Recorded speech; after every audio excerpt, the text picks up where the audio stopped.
All right, good evening. I'd like to call to order the City Council regular meeting of Monday, March 17th, 2025 here in council chambers, and would ask the clerk to call the roll.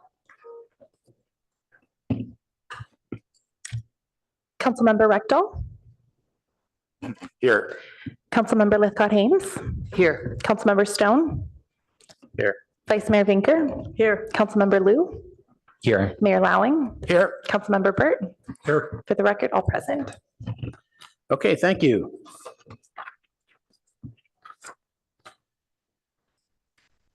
Tonight, our first order is a very special order of the day, and it's in recognition of our sister city, Shusara in Japan, and the Palo Alto Student Exchange. So we have, let's see, our first speaker in that regard is Sarah Burgess. But last year we celebrated our 15th year anniversary of exchange students, and pretty soon they'll be on Neighbors Abroad looking back and saying, hey, you know, 15 years ago I did this. So exactly, that's what we hope for, Mayor Lowing.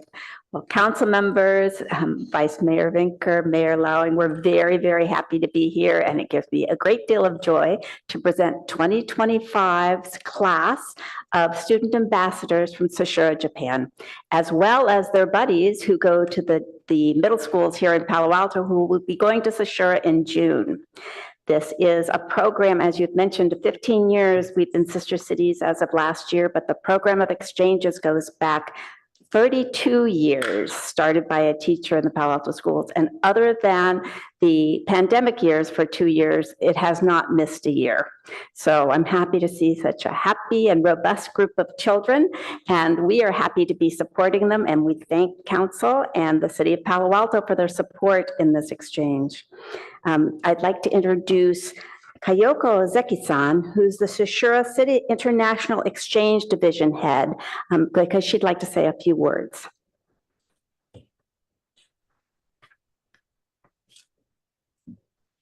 Minasan konbanwa. Everyone, good evening.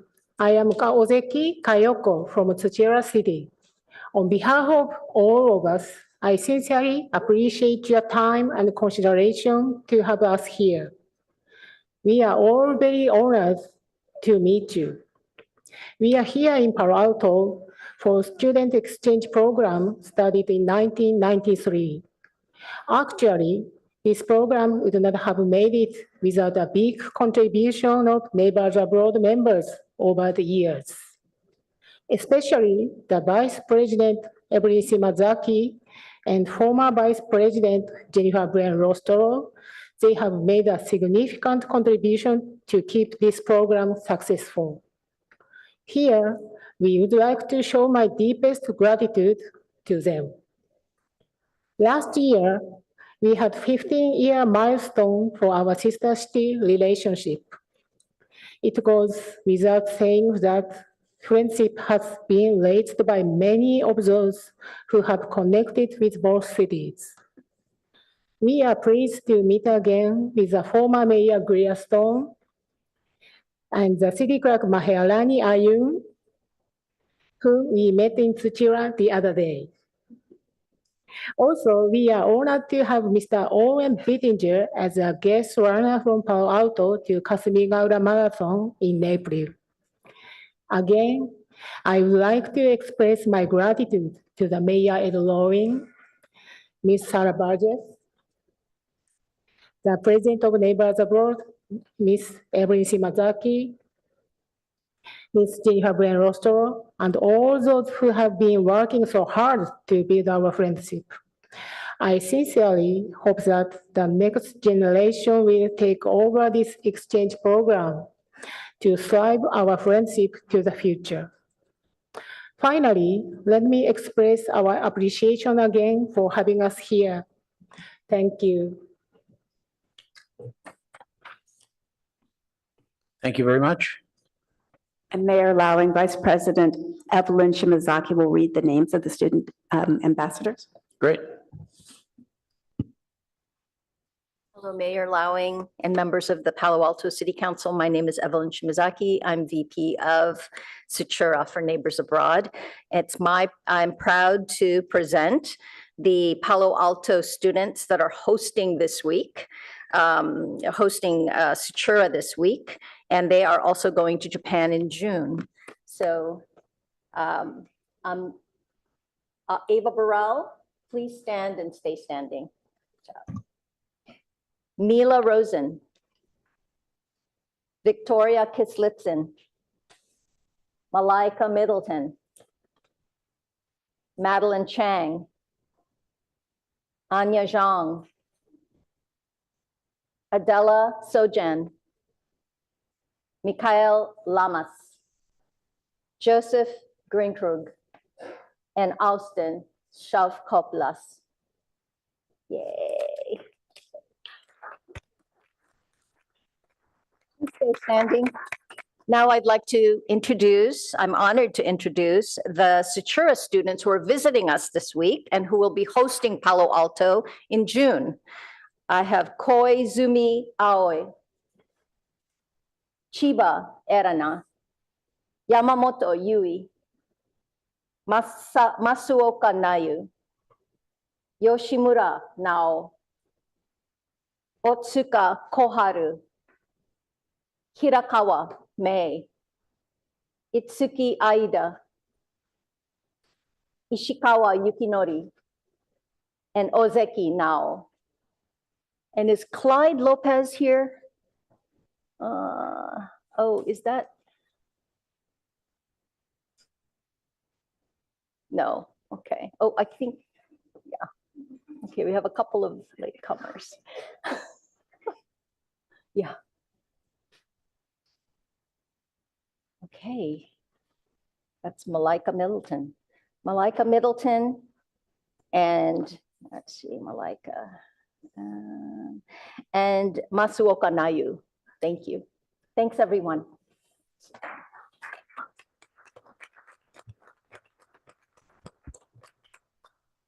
Thank you. And I now have the honor of reading this proclamation for all of you in honor of all the students' names who were just read by the Vice President.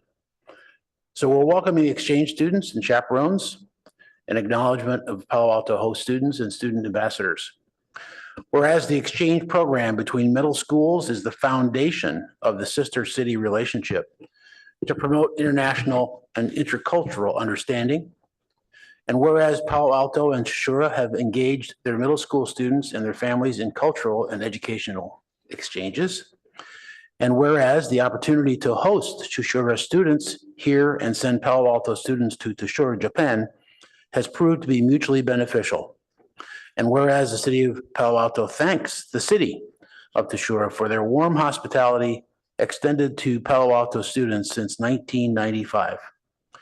Now, therefore, I, Ed Lowing, Mayor of the City of Palo Alto, on behalf of the City Council, hereby express our heartfelt welcome to all of you.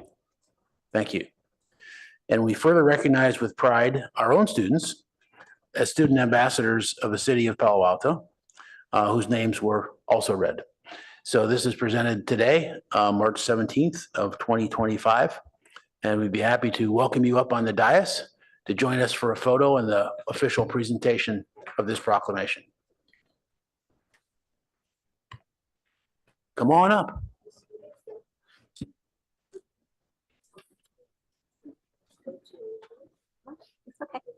It's okay.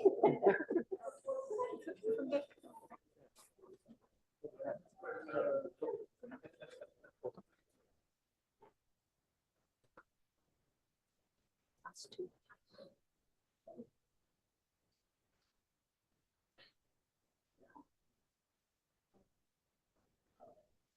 Of course.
Okay, thank you all. And that concludes our first item. And you guys get to go to dinner or whatever you're going to do next. Our next item is actually a closed session scheduled to go for approximately an hour. It's a conference with labor negotiators. And so in that regard, I need a motion to move into closed session. So moved. Second. Motion and second. Clerk, please call the roll. Yep, and then just for the record, Mayor, there are no requests to speak and no hands are raised. Thank you. So taking the vote to go into closed session, Councilmember Lithcott-Haynes, Yes. Vice Mayor Vinker, Yes. Councilmember Rectal, Yes. Councilmember Burt, Yes. Mayor Lowing, Yes. Councilmember Stone, Yes. Councilmember Lou, Yes. motion carries unanimously.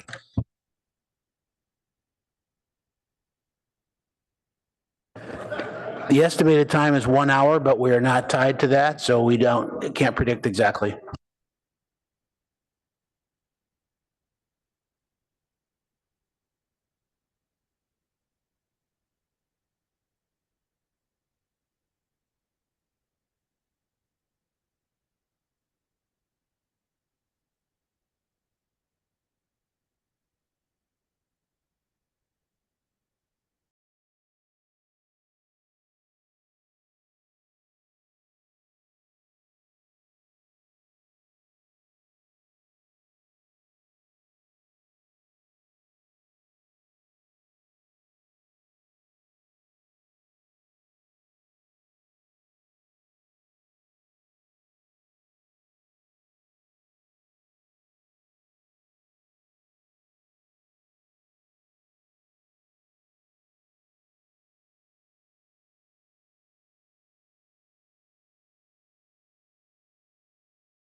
Okay, we are back from our closed session. We have nothing to report on that, and we're now moving to our next item, which is agenda changes, additions, or deletions.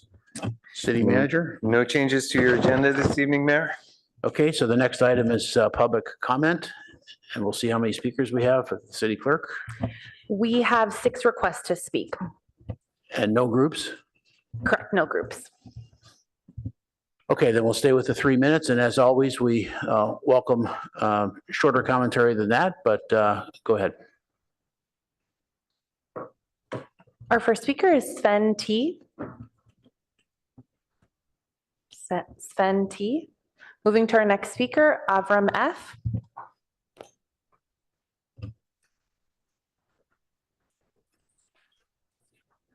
So to Keith and George, new council members, the other council members previously got this piece, which is called U.S.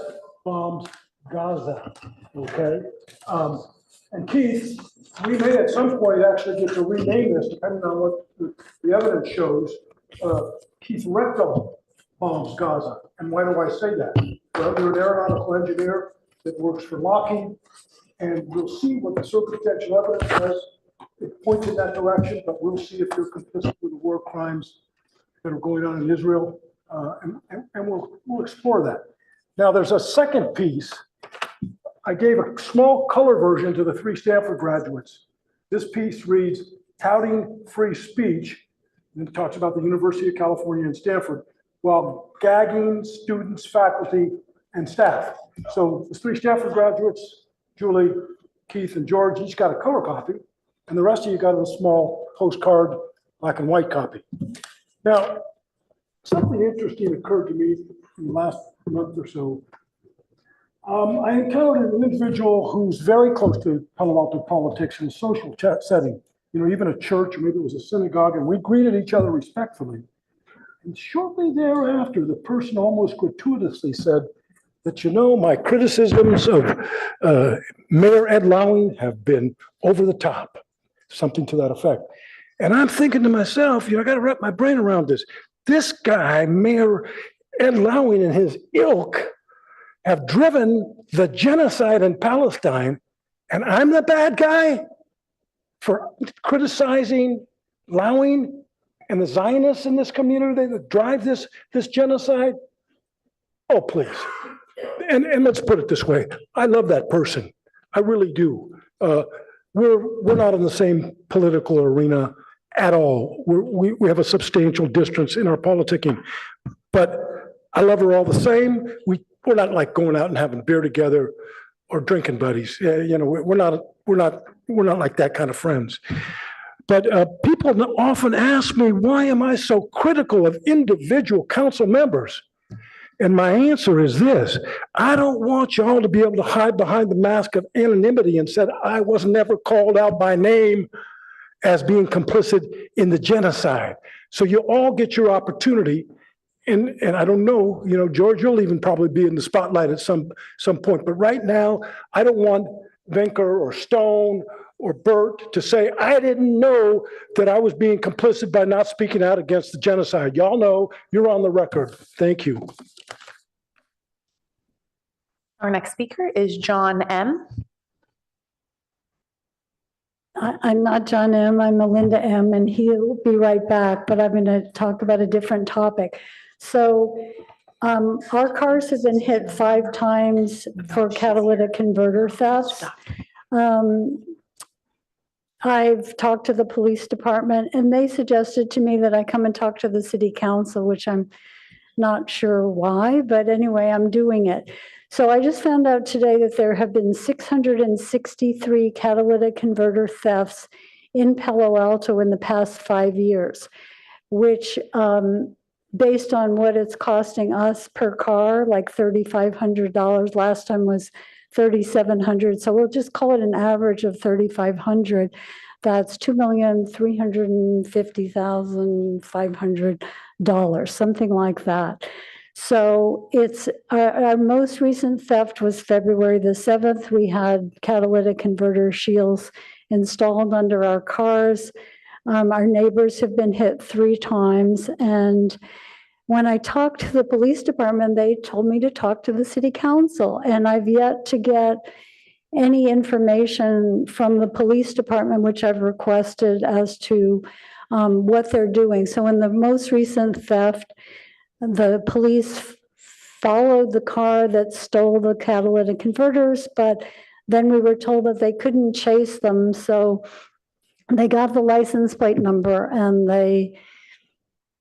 I don't know what they've done, but they haven't responded to me. So it's, if this kind of like over $2 million theft was happening at the shopping center, I think people would be, I think the police pay more attention to shoplifting at the shopping center than this major organized crime. So I'm just asking you for your help.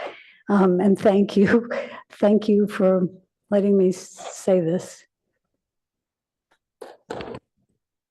All right, that was Speaker Melinda M. We will now be moving to John M. Hello, I'm John Melnichuk. We know each other. That's my wife, Melinda. I'm in favor of establishing quiet zones in all of Palo Alto level crossings, not just Palo Alto Avenue. I want to thank the council for giving me the opportunity to speak here, and for members of the rail committee, especially Councilmember Lithcott-Hames, who knows the situation where we live quite well. She had a site visit for us, very generous with her time. I've been leading an ad hoc group of citizens. We'll call ourselves Quiet Zones for Palo Alto. And we're pleased to know that Palo Alto is going to pursue a quiet zone at Palo Alto Avenue. But we're a bit frustrated because we don't see that Palo Alto is committed to make this a priority at other crossings this year, especially where we live. We're getting 20 hours of train horn blowing noise at 110 decibels, 832 times a day, from 5 in the morning to 1 in the morning.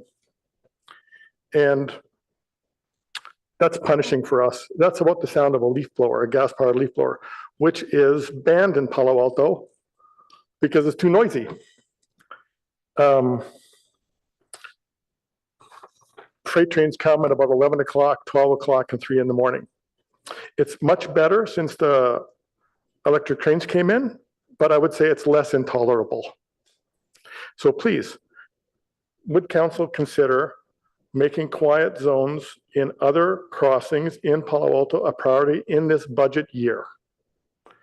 Atherton has had this situation where they've had a quiet zone since 2016. Menlo Park is doing something in collaboration with Palo Alto, I believe, at Ravenswood Avenue and Oak Grove Avenue already. So that's what I'm asking for. A shout out to Sam at the city clerk's office who helped me get a presentation up to all of you today. And also for Danielle at the city manager's office, who was kind enough to help me find information about the rail committee agenda tomorrow. That's all I have to say. Thanks to my wife, we beat the pavement yesterday in our neighborhoods trying to get people to phone in. We hope you got some messages and that you would take action on our behalf. Thank you so much. Our next speaker is Maura O. Good evening, Mayor Lowing, Vice Mayor Vinker, City Council members and staff. My name is Maura Oman. I'm a resident of Palo Alto and Executive Director of Youth Community Service, part of the Planning Committee, along with Mike Ohila, who will speak next, for the celebration of June Fleming's life. Please join us for a special evening honoring the life and legacy of former Palo Alto City Manager June Fleming. You can see the invitation on the screen, who passed away in December of 2025. Ms. Fleming served as a city of Palo Alto, served the city of Palo Alto for 3 decades, of which she was city manager from 1992 to 2000. We will gather on Thursday, March 20th from 7 to 9 p.m. at Mid-Peninsula Media Center at 900 San Antonio Road. Come share and learn about stories and memories as we pay tribute to a truly remarkable leader. This in-person event is a celebration and reflection on her life and the time she served, featuring a community panel discussion that will be recorded with the 3 women mayors who served alongside her in 1993. Mayor Sharifa Wilson from East Palo Alto, Mayor Gail Slocum in Menlo Park, and Mayor Jean McCown in Palo Alto. Their leadership and collaboration made a lasting impact on addressing the critical needs of the times and building community ties between our cities. This event is co-hosted by Palo Alto City Mayor Vicky Vinker and City Council Member Julie Litcott-Haynes, and is a commemoration also of the month, which is Women's History Month. Let's come together to remember and celebrate June Fleming's incredible life. Thank you. Our next speaker is Mike Yu.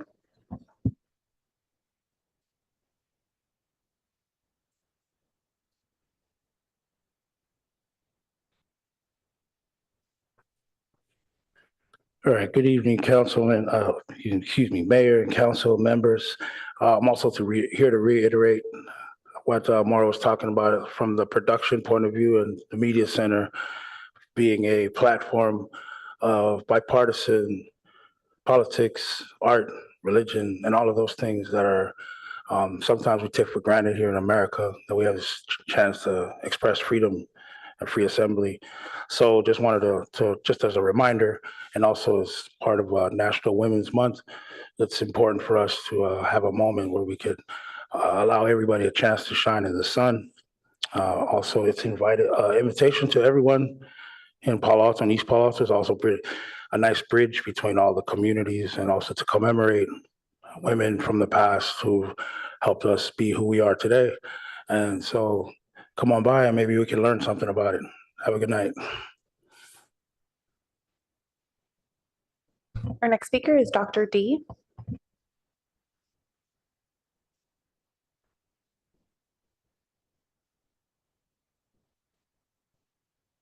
Hello, Council. It's been a while since I've been here. I just wanted to send out an invitation to you all. So we will be showing a film. So there is a documentary that won Best Documentary in the Oscars. It's called No Other Land. And we'll be showing it here in Palo Alto. And I know I haven't been here for a while because we've been preparing for the Imperial Boomerang that came. And really the same people who have been advocating for Palestinian human rights are the same people who are advocating for Jewish rights, the same people who are horrified by the neo-Nazis that are taking to the streets. And so it's really about this unity statement that you guys put together. And so this film is actually being co-produced or co-sponsored by some organizations that are Jewish, Arab, Muslim. It's going to be shown at a Christian church, and it will be this Saturday. I sent you all emails, so if you could check your emails, and we'll save you a seat. It's actually almost sold out, and it is a movie that is a documentary that was done before October 2023, and it was created by both a Palestinian and an Israeli. So it's very poignant to bringing everyone together and having conversation. So I hope to see you there. Thank you. And that concludes public comment on items not on the agenda. Thank you very much. And we now move on to council member questions, comments, and announcements. Councilmember Burt. Oh. Thank you. First, I wanted to share that the VTA Ad Hoc Committee on the University Avenue Mobility Hub, as MTC prefers to call it, had another meeting, and there is a tentative endorsement for a joint initiative to bring in the Urban Land Institute to provide a focused effort at moving forward with a design framework for what would need to be done. That would probably happen this fall. And it needs to go back to the 6 partner agencies to get their full endorsement, but the representatives at the meeting were supportive. And then second, a shorter term measure, Caltrain is going to be installing a standalone automated toilet system called a throne system on the east side of the tracks, and that should be happening in short order. So that will be a tangible improvement there. And then I did want to just clarify for folks who have been advocating for quiet zone that the city, the rail committee and the city have moved forward on quiet zone examination, and it's going through with the process on the additional locations at Churchill, Meadow, and Charleston, not merely the Palo Alto Avenue location. So I don't quite understand why there seems to be a misconception that we have not set that as a priority. In fact, we did last year. And it's right now going through the meetings with the Federal Rail Authority and the California Public Utilities Commission, who both must provide their feedback on the measures that we intend to take to turn it into a quiet zone. So I just want to make sure everybody understood that's proceeding. And we cannot go further until we receive that feedback as the next step. But we are moving forward in that direction. So I want to make that clarification. Thank you. Other public comments? I'm sorry, other council member comments? Councilmember Lithcott Ames? Thank you, Mr. Mayor. Just a couple things. As many know, our Carberly process is underway with great excitement. We are bringing our, I'm sorry, I'm trying to get my notes back. I keep screwing up. Forget my notes. Our consultants are coming back into town and convening the community meeting #1 on Wednesday night at 6 o'clock. Apparently the program starts promptly at 6:05. It is in the pavilion at Carberly. So anyone and everyone who has a keen interest in what the new Carberly might contain, might look like, might feel like, might be about, please come and be a part of this conversation.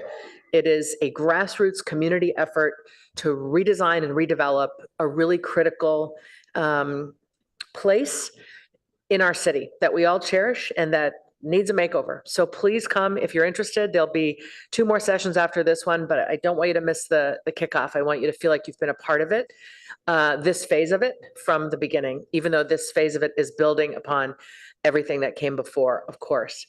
In addition, I want to mention just thank you, Maura Oman, for mentioning the June Fleming event. And Dave, was it? Mike, sorry, who mentioned it as well. Really excited to be able to celebrate June Fleming with these 3 former mayors who worked alongside her in their various cities, and with our own vice mayor, to really reflect in this Women's History Month on who June was and who those leaders were in their time, and what lessons can we take forward here in our time, which is really a radically different time in many ways than 1992-93 was for women. And then finally, I want to be sure folks know about the Gang Road Safe Parking Lot expansion celebration that the city is putting on with Move Mountain View and perhaps the county as well. It is on Friday at the Gang Road Safe Parking site, which is 2000 Gang Road, just off Embarcadero East. You make a left on Gang and you come upon it. And it's an exciting opportunity to recognize what the city has done in partnership with Move Mountain View and the county to support some of our most vulnerable members of our community who live in their vehicles, I think, and also to imagine what else might we be able to do as a city and as a community to continue to support these folks. So that is on Friday. Guests welcome at 2. Program begins at 2:30, and there's a facility tour at 3. And that's the part, I think, that if you do come, do not overlook the facility tour. This is Move Mountain View's signature lot. Of the 9 or so lots they operate, only 1 is in Palo Alto, and they're proudest of it because it happens to be the site of a former fire station, and there are locker rooms and places to shower. There's a children's library. There's a clothes closet. It has a set of amenities that most safe parking lots simply don't have, simply because the foundation for these things was there when the city took it over for safe parking. So coming out for that, and I look forward to seeing folks there. That's it for me. Thank you. Vice Mayor Vinker. Thank you. I think they even have laundry too. I just wanted to mention that on Friday, Councilmember Burt and I attended the State of the County address by President Otto Lee. And one of the things, there's two things of note. One, he mentioned that our county is more reliant on federal funding and thus perhaps more vulnerable to some of the changes in policy than the average city or state proportionally, because so much of their budget is healthcare, and a lot of that is paid for by federal grants and funding. So that is something they are watching very closely, and what could impact our most vulnerable. But on an upside, keeping with the Women's History Month theme, I too am looking forward to Thursday. And Mike and Maura, thank you for all the work you've put into making the June Fleming event a good one. And I will say that Board President Lee was wearing a pink tie in honor of not just Women's History Month, but the fact that the Board of Supervisors currently has, well, it's majority AAPI and it's supermajority women. So that's just a fun thing right now in this to notice in this Women's History Month. Thank you.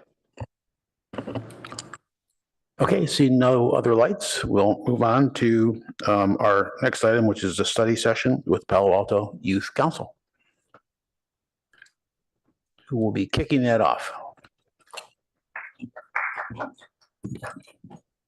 Good evening. My name is Chris Sanchez. I am the staff advisor for the Palo Alto Youth Council. First, I would like to thank the city council members for giving us the opportunity of being here today. So thank you. Without further ado, the Palo Alto Youth Council.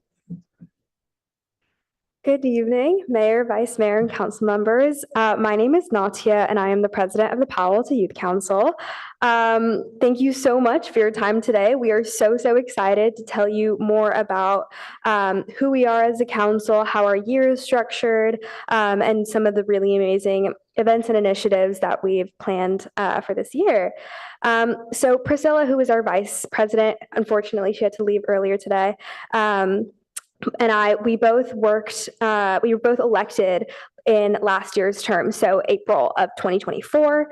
And we actually started our process of creating this year's council all the way back in June of 2024. And we started with just marketing the council, who we are, to all the interested applicants in Palo Alto. And this really worked because we had a record number of applicants. Next slide, please. Thank you. And because we decided to open the application in June. And then in August, we had all of our interviews with the applicants, and we created our council of 30 Palo Alto teens coming from 6 different schools in the area. And we had twice as many applicants this year, and we added an additional 10 people to our council than we usually have. And with this increase in the size of our council, we also have expanded our leadership roles, which we'll talk about soon, as well as the number of initiatives and the amount of impact we've been able to have on our community. So then early in September in 2024, we came together as a council to establish our themes, which I'll talk about more later, and as well as our focuses for the year. And now I'm going to leave it to some of the other members of our council, our leadership team, to tell you more about some of the initiatives and events that we've planned. Next slide, please. Hi, council. So one of the, I'm Vin, and one of the things that you'll see is we have outreach specialist annotated with new, and that's one of the exciting new things that Natia just mentioned is we have a new outreach specialist position where we're able to have more bandwidth to outreach to other community organizations, help collaborate on events and all sorts of fun initiatives. And so, yeah, we'll go pass it on to the next slide. Next slide, please. All right, so now we're just going to walk you through some of the events and initiatives that we've had this past year. Next slide, please. So we wanted to start by telling you guys a little bit about how we picked our themes for the year. So every year in September, we come together during our retreat and we discuss what we're passionate about. We talk about what we want to focus on for the year. And this year we chose to tackle mental health, civic education and engagement, as well as climate change. Next slide, please. All right. Hi, my name is Maddie, and I'm the secretary of the Palo Alto Youth Council. I'll talk to you guys a little bit more about our mental health resource guide. So this was one of our first projects this year, and our main goal was really just to increase the mental health education, awareness, and accessibility for Palo Alto teens. So the main difference between this year's mental health resource guide and previous PAYC mental health resource guides was that, number one, it was digitized, and number two, we interviewed some mental health experts. We made the decision to put this resource guide online to ensure that all Palo Alto teens would be able to access the resources that are included in this guide. And then we also interviewed some mental health experts, which included Dewey Nguyen, who is a center manager over at Alcove, and then Dr. Apurva Bhatt, who is a clinical assistant professor over at Stanford University. And so we included some of their insights on wellness, building good habits, and just overall just mental health tips on our website so that all teens can view their insights. Next slide, please.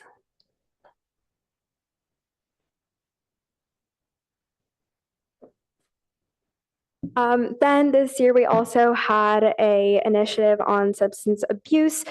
We interviewed some experts on teen struggles with substance abuse and created a really informational video about it with testimonies from professionals and experts. And we have this on our website if you'd like to check it out.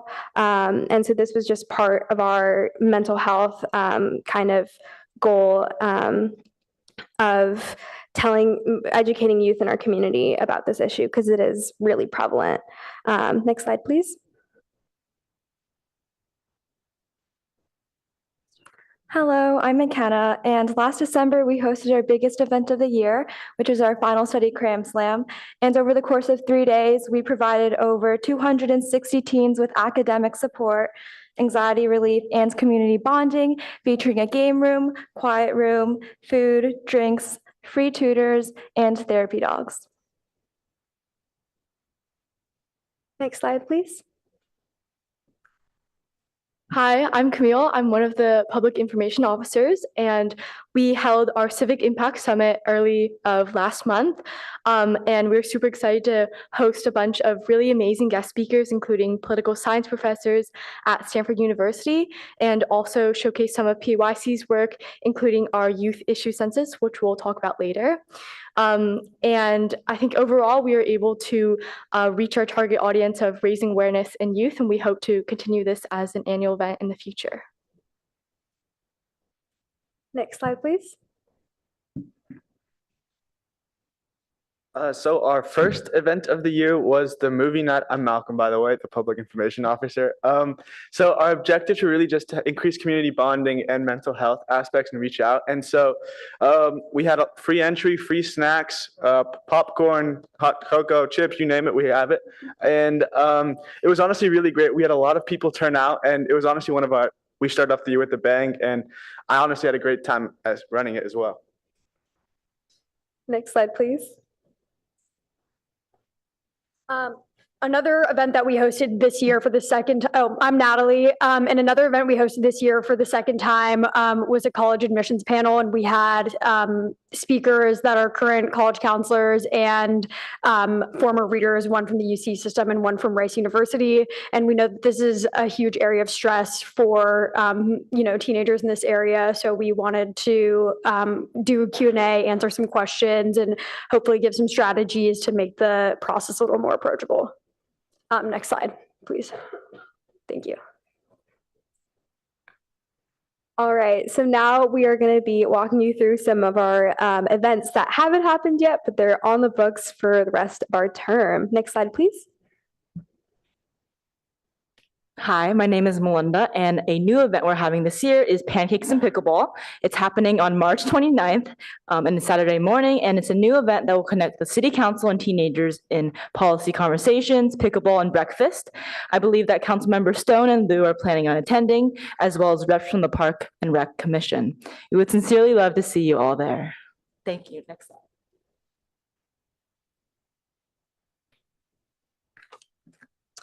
Hi, Council. If we brought Hi, Council. If we brought 260 Palo Alto High School students into this room today, what do you think they'd say to you? What issues would matter to them the most?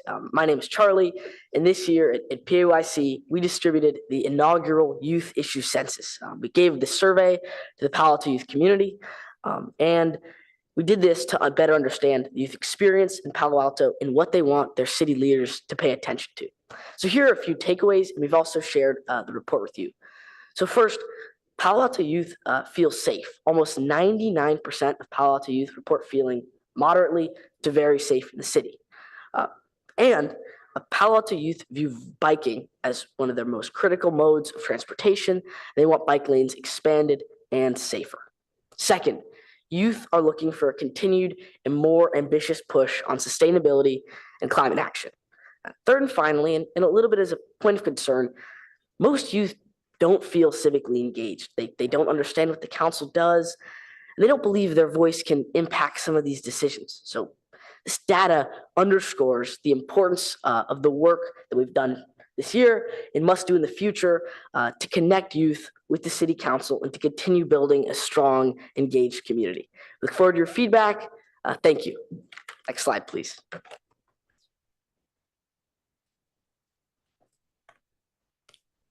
All right, a couple of our other upcoming events and initiatives that we're going to be at are also the Earth Day Rally. I'm personally very excited to see the butterfly ladies this year. They're there every year and they're just so lovely. So we'll be there and we'll be having our issue census there as well to collect some more data. And then of course we have our Palapalooza event that brings together youth in the community for some fun bonding. And we'll be collaborating with the Teen Advisory Board to plan an activity for that. So we're very excited. Next slide, please. That's the end of our presentation. We want to thank all of you guys for working with us and listening to us and hearing us out and giving us all of your support. Thank you to the Parks and Rec representatives who have also attended our meetings and given us such support. A very, very, very special thank you to our advisor, Chris. We like to say that almost nothing would happen in our council without him. He's always pushing us to be better, giving us the constructive feedback that we need to grow. And then, of course, a huge, huge appreciation to our home, the Mitchell Park Community Center. Almost all of our events are there, and we love our space. So thank you. Next slide, please. All right, so now we want to open it up to you guys with some questions on how we can further our collaboration with you, what you would like to see us doing, how we can help you, how you can help us. And for our own members, if you guys have an answer, feel free to let me know, and you're welcome to come up here as well. Thank you. Let's try to make this iterative, meaning we get to ask questions too. But if somebody would like to, take a shot at one of these questions or more, please put on your lights and we can just we can try to give a little bit of answers. Since this is a study session, it's appropriate. We don't usually do back and forth with the audience, but in this session, I think it makes sense. And then also feel free to ask these amazing students questions about what's going on as well. Councilmember Lithgow-Hames. Thank you, Mr. Mayor. Been proud to be the liaison, the council liaison to the Palo Alto Youth Council for a number of years now. And I'll confess, I have been eager for this to happen. I'm delighted that it is happening and you all did a wonderful job. And so thank you for taking the time. We know how busy you are just to come out on a school night and spend this time with us listening to what happens in our meetings, but also a really thorough presentation. Much gratitude to you. And I'm going to just try to tackle the bottom. What will collaboration look like between PAYC and City Council? attending meetings more frequently than you have, I think is a great start or a great improvement. A study session like this gives us a deep insight into what you're about and why you're about it. And I'm hopeful that we can figure out a more regular cadence, maybe not a study session very frequently, because that is a big allocation of time for you and for us, but maybe smaller updates more frequently when you have them would be appropriate. That's certainly something I'd be in favor of if my colleagues were. I want to go to your survey, which is great. And thank you, Charlie, for summarizing it. I think we all got this handout. So this is what I'm referring to, colleagues. I'm on, there's the cover page and basically page 1 by the headlines. Out of 262 youth surveyed in Palo Alto, 68% know little to nothing about what the city council does. 52% don't think their voice can make a difference in the Palo Alto government. And 73% want the Palo Alto Council to spend resources combating climate change. And I think these numbers go beautifully together because the truth is your city is a leader statewide, nationally, and internationally around what we're doing around protecting ourselves from climate change and preparing for the change that's coming. But the fact that you're feeling, or your survey participants, want the council to do more and feel they don't really know what council is doing, it's a perfect example of we've got to figure out how to engage youth in conversation about what is happening. And so I want to now turn it on you. I think there's, you've got a council up here, you've got staff in the room. People would be delighted to help youth better understand what is happening and then listen to what youth want to know more about and really kind of turn that around and provide it. So my question back for y'all, and Natya, maybe you're the person who can take it here for the group. What do you think would work? What kind of format would you like to see? If climate was the issue, of all the issues that youth might care about, you mentioned more bike lanes, you mentioned a number of things, but let's just focus on climate for a second.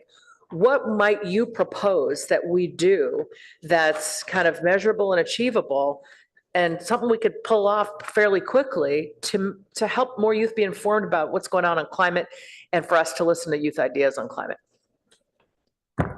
Yes, absolutely. To go off of your first point about us attending meetings more regularly, I'm really happy that you brought that up because our council has made a new initiative this year to have our members attending more of the Monday City Council meetings. We hope you like to see us here. We love being here with all of you. And on your point about how we can work together to educate the youth about what's going on in Palo Alto. We are very much in agreement with that. In fact, I'll give the example of bike safety. One of the meetings that me, Priscilla, and my peers, Laura and Alyssa, had attended, city council meetings, we learned about some of the initiatives that you guys are planning with bike safety. And we actually went back to our meeting. We made an Instagram, little infographic about it and posted on our Instagram. And so that was kind of our little effort. Since we saw in our census that students were worried about bike safety, that was our effort in taking something we saw our peers were worried about, learning more about it in your city council meeting, and then sharing it back with them. And I think in the future, we are hoping to continue that trend, definitely with climate change. We're hoping we can maybe even partner with other student organizations that are specialized in climate, like the Palo Alto Student Climate Coalition, wonderful, wonderful group of people. I know we have some members on our council who are part of that group as well. So I think collaborations with other youth groups and utilizing our social media platform as well is a good start. Thank you. Great, thank you. I'll let my colleagues jump in. Councilmember Stone. Hey, thank you, Mr. Mayor, and thanks to the Palo Alto Youth Council for being here tonight. Always fun to be able to hear everything that you're doing. I was so fortunate last year to be able to observe so many of your different events and really work closely with so many of you. Just a great honor of my time on this council and such a testament to the incredible work you're doing for our community. So thank you to each and every one of you. Do have some, love these questions. I have I have several thoughts. I also have a lot of questions for you as well, and we could take some of those offline if need be. I do agree. I think having more representation from you at council meetings will be great, but your time is valuable. These meetings go very, very long. And of course, not every meeting is going to be, might not be worth your time. And so I would definitely recommend monitoring council agendas and see what's on an upcoming agenda that would really kind of speak to you, something that you can weigh in on, and then maybe at your weekly meeting, kind of have a set time where you discuss that, appoint somebody who can then be a representative to speak on behalf of the group. I mean, you could rotate throughout the year. So every meeting, one of you is kind of that assigned representative. Our commissions do similar things, and that way that can really spread out that burden or opportunity, however you want to look at it. I also think it'd be great to be able to get maybe a semi-annual report from you. I mean, if we're going to keep the cadence of a 1-year study session, then maybe the kind of 6 months in between, you could provide us with a written report, which would be really beneficial as well. Yeah, I thought all your events have been really incredible, really well attended as well. I loved the event you did last year on youth mental health. Maddie, your speech was incredible and moving. And I love that you organized the college admissions event. I'd love to see sort of almost like a combination of those two, because one of the things that really seems to drive our issues with youth mental health in this region is of course the pressure to get into these top colleges. And I'd like to see us kind of further break down the stigma around community colleges, kind of break down this I think false narrative that you have to go to a Stanford or a Harvard or another top college in order to be successful. I went to UC Irvine, not a top college, especially in basketball, but we're not going to talk about that recent loss. But there are so many other different paths to success than these top schools, and I think we kind of forget about that. I know my students do. I know a lot of students at Palo Alto do, and so I could see an event maybe that is bringing out speakers from top government positions or leadership positions within our local tech companies and other businesses who took an alternative path or who did not go to those top universities, who went to a community college, to be able to kind of speak and say, there's not one path to success. And so I think that's something that you driving could be really beneficial for our community.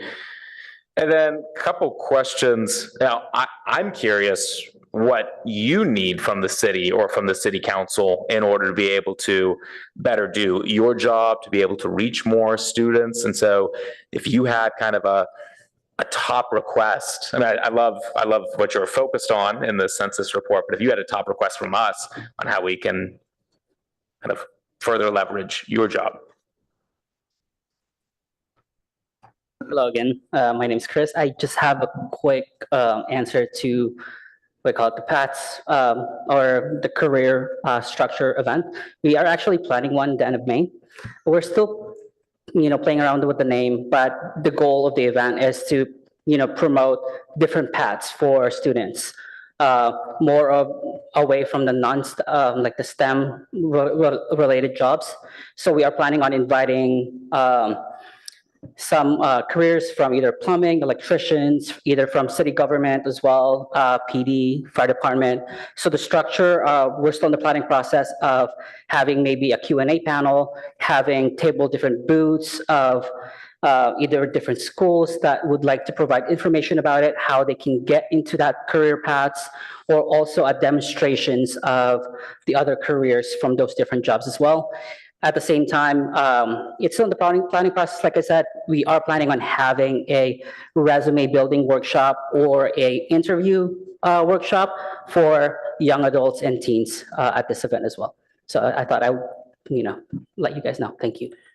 Great. No, thank you. And I think, some other areas love to see the council be more engaged on, as well as we're going to be opening up a new teen center around here on University Avenue, near University Avenue.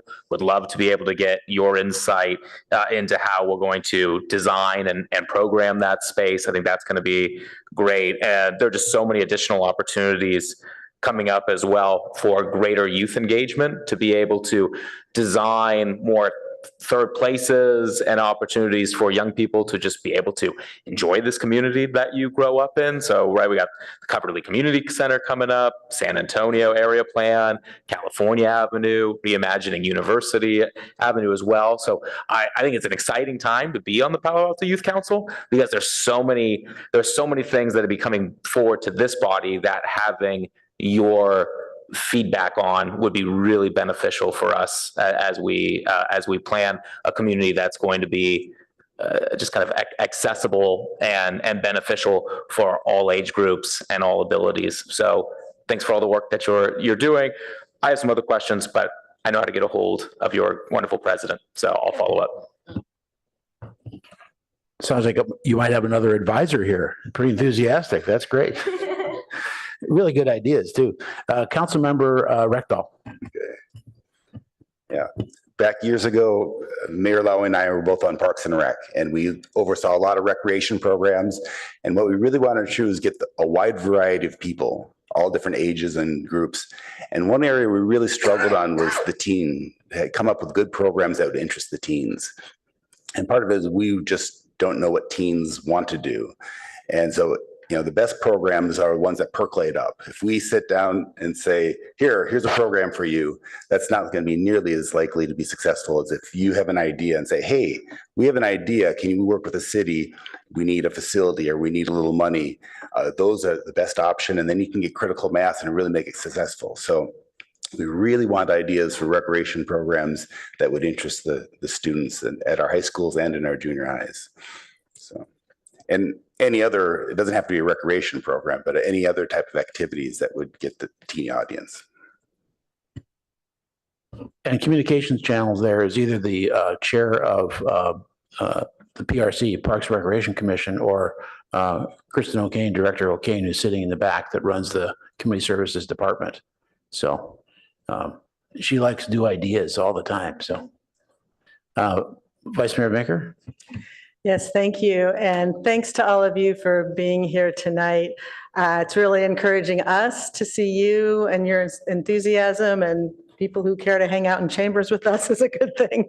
But no, the report is impressive. Your presentation was impressive. And just wanted to mention a few things, and then with the mayor's permission, ask you all a question. One is one of the priorities that you have is civic education. And I don't know if you're aware, but there's a nonprofit that was founded by former Justice Sandra Day O'Connor called iCivics. And that's what they do, is they try to do civic education in the classroom and otherwise, because they know there's too little and not enough and something really important. And I think it's very it's impressive, the perspective you have to recognize that, because most people don't know they need it. So the fact that it came up from you is really heartening to me. And I just mentioned that as a potential resource for you. Similarly, since she's not here, I'm going to volunteer my own daughter, who is a recent Pali grad, who worked with the, I think it was called the UCLA Center for the Developing Adolescent, which has really cool resources. You can go on their website, but they really celebrate this time of life, right? They talk about the growth and the potential and the amazing aspects you have. And I'm volunteering her, because if you wanted to talk to her about it, I'm sure she'd be happy to give you some insight. And similarly, she's now working at NIH in their National Institute of Drug Abuse on Substance Use Disorders. So to the extent there's more you want to follow up on your video, I'm sure she'd be happy to do that as well.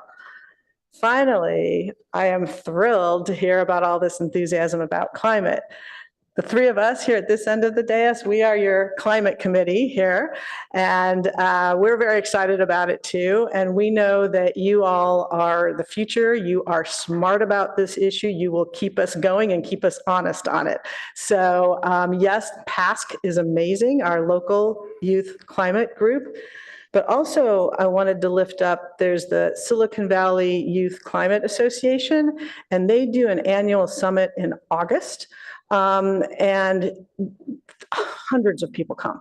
And this year, I'm putting together an event with what's called the California League of Cities, so that oldsters like us, council members up and down the peninsula, can also go and hear from youth and back and forth. So if you want more information or interested in that, I'm happy to connect you up with that. I haven't even told these folks about it yet. But happy to do that. And then my question for you is, so I'm just very curious, participating in the youth council, what's the most surprising thing you've learned about government, about us, about your city? What has been like a good thing or a surprising thing that in working on these issues and doing these surveys you've learned? I didn't get an answer. That was okay to ask them. I'm just curious how this is affecting, what impact it's having on each of you to participate. Oh my God, that's a wonderful question. I've been on the council for 4 years, and I have learned a lot. I think I started learning how our government system worked before I was on the council. I'd never even been in this chamber at all, and I think many other youth in Palo Alto haven't. And I would say the council does a really unique job of, I would say, giving teenagers skills that you wouldn't necessarily build in other places. Maybe you guys can tell me if I'm right or wrong, but at least for me, I felt really empowered by the council to learn how to plan events, communicate with city officials, really important people, and still be confident in oneself. And I learned how to work with a team, lead a team, curate a team of really passionate and hardworking people. As well as, I would say, I've just learned how to advocate for myself a lot more. And I've had a lot of personal growth. I think that's also very much thank you to Chris. Very, very much. He is just the core of our council. And he really pushes us to learn from our mistakes. So I'd say that has been at least my personal journey with the council. But yeah. Well, thank you for that. And it's nice for us to hear, because that's part of why we support these programs, is that's exactly what we want to see. So I'm delighted to hear that. And just put one last plug in for climate. We are now a committee that will be posting agendas and meeting regularly, and you can come give public comment if you want, at any of these committee meetings, if you don't want to come to a big council meeting, if a particular issue inspires you. So feel free to do that as well. Thank you so much. Thank you. Councilmember Burt. Thank you. So I was thinking about your presentation tonight and the survey that you did and the information in it, and reflecting back on over a lot of years that I've heard these presentations from the Youth Council, and I can't remember one that was as strong and valuable as this one. So there may have been one, but I can't remember it. So thank you very much for that. And one of the things that you got me thinking about was when talking about how the youth community, for the most part, doesn't have a real strong grasp of local government and the role of their elected officials. And you are a minority of your classmates who are deliberately involved in the city. And most students are involved with their schools and their other extracurricular activities. So what I'd like to ask you, and as a follow-up, not necessarily from tonight, is any thoughts that you have on how we can better integrate an understanding and collaboration between the student population, essentially as students, rather than just youth in the city outside of classrooms, and the role of the city and whether that is a stronger component in civics classes, especially these days, we're having an even greater appreciation of the criticality of local government. And as Vice Mayor Vinker talked about, the leading role that we have in climate initiatives and other things that matter to youth, and on the youth mental health issues, on how the cities and our nonprofits and the school district can collaborate on that. I know that the district now has much stronger programs than they did in the past, but we actually had stronger collaboration 15 years ago than we have today, in part because I think the district feels, well, we're really addressing our students well within their hours at school, but there's a lot of overlap that we view that overlapping missions of the district and the city are the well-being of families and youth. And so what's that crossover there, and how do we collaborate? I couldn't find the link to your survey in the presentation, and it might be there. Is it in there? It's just the link to the survey. So if we don't have it in there, if you could send that, because I'd like to be able to forward it to some people. Lastly, I wanted to follow up on Councilmember Stone's comments on community college. And not only does it provide some great career paths for people who don't go on to four-year schools, it is a great way to transfer to what then is the school of your choice that you have a better sense of after your undergrad, or lower division, I should say. And you get, in many cases, a better lower division education. Instead of having some TA talk to 300 kids, you have real instructors and real engagement. So I grew up around here, and most of my friends, we went to the best community colleges in the country, which were ours, De Anza and Foothill, and had great opportunities to have great lower division education, better than our colleagues whose parents might have been able to afford to send them straight to a four-year school. And then we got to choose where we wanted to go. By then, we had a better sense of what we really wanted to major in and where we wanted to go. So it's not only an alternative, I'd argue it's a better alternative, but other people may disagree. So I just wanted to plug that, and thanks again for a great report. Councilmember Liu. Thank you, Mayor, and thank you so much to the Youth Council. I am really looking forward to playing pickleball for the first time. I am sure I will not be good, but I'm sure the pancakes will be.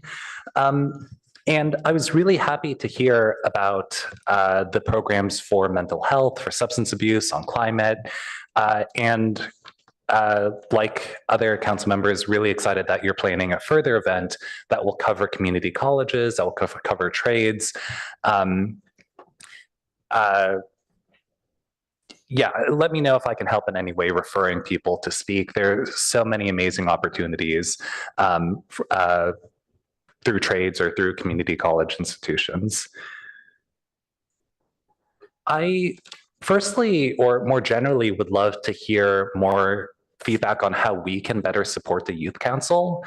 I think it's amazing that you've grown to 30 students this year. Is there anything else you need to stay at 30 students? Do you need more money? What would it take to plan more movie nights or plan other things that I think can really bring a lot of value to hopefully you and the entire student community?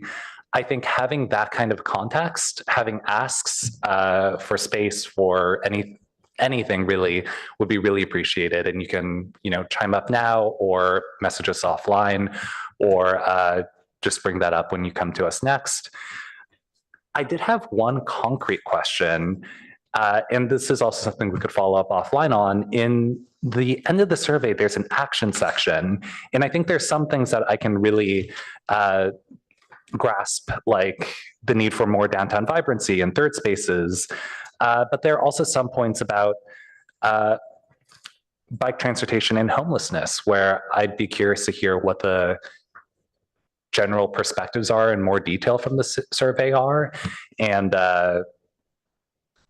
yeah, would want to know how we can help address those issues for y'all. Yeah, so at the end of the survey, we had an opportunity for students to put whatever their, if like they were at a council meeting, what would they say? So we could get that out to 260 kids. And we put some of the main themes that were highlighted in there, but there were some more answers. We'd be happy to curate another list of some more concrete solutions they thought of that would be helpful. We'd be happy to share those with the council. Yeah.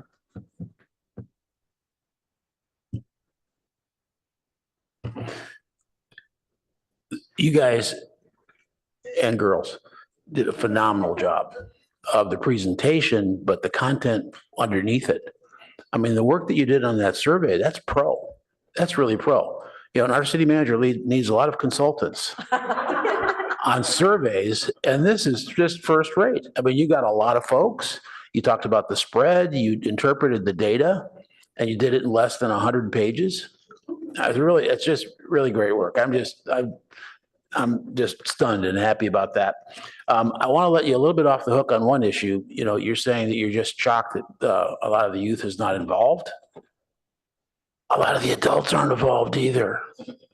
It's just a thing in Palo Alto. Some people are just really active, and some people are a little bit active, and some people they're just not active at all. When I was about 2.5 years ago, I was running for this office. I talked to one person, told him what I was doing, running for. He said, "You're doing what?" So I'm running for city council. He said, "What is that?" I said, "What do you mean, what is it?" I mean, I didn't even understand the question. It was so out there. No, I mean, what is it? What does that thing do? And I said, well, pretty much everything that impacts your life. And so don't be too worried about that, but don't lose your enthusiasm because it means you have a lot of work to do. And the other thing I want to say is, the power of youth on a couple of these things is just amazing. You can drive your parents to better activists on climate change. And you can drive your friends to be more inclusive about looking out for mental health issues, which I'm sure you're doing. And the more you can get that 30 up to 40 and 45, however you do that, just do it because you're the ones that can influence the other youth and your parents. We had a big climate seminar here last week, including the mayor of Lidköping in Sweden, and Sweden is a huge driver in the world of climate. I like to think that we're at least equal to them. But he said that they found time and time again that what made climate change activities, countering that, was having the youth tell their parents what to do. And that's just absolutely true around the world. So you're in the position of power on things like mental health and climate change. And I'm just delighted to see that you're using it. So thanks for that, but expand your group is kind of my request to you folks. Anything else from your end?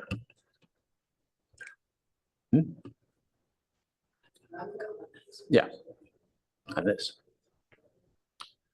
Well, thank you. We do have a public comment session for this, so we'll include that.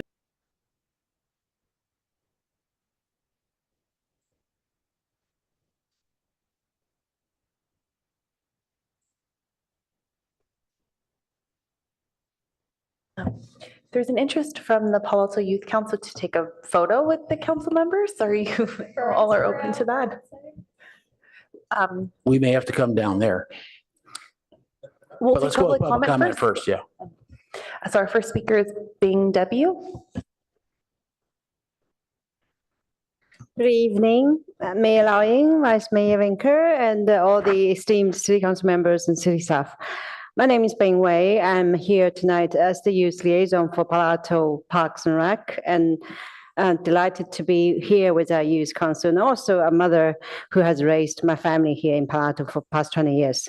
I really want to commend our terrific youth council for their phenomenal work and implementation, and also our city staff, especially Christopher, and also the entire team and the leadership of Kristen O'Kane for their incredible work.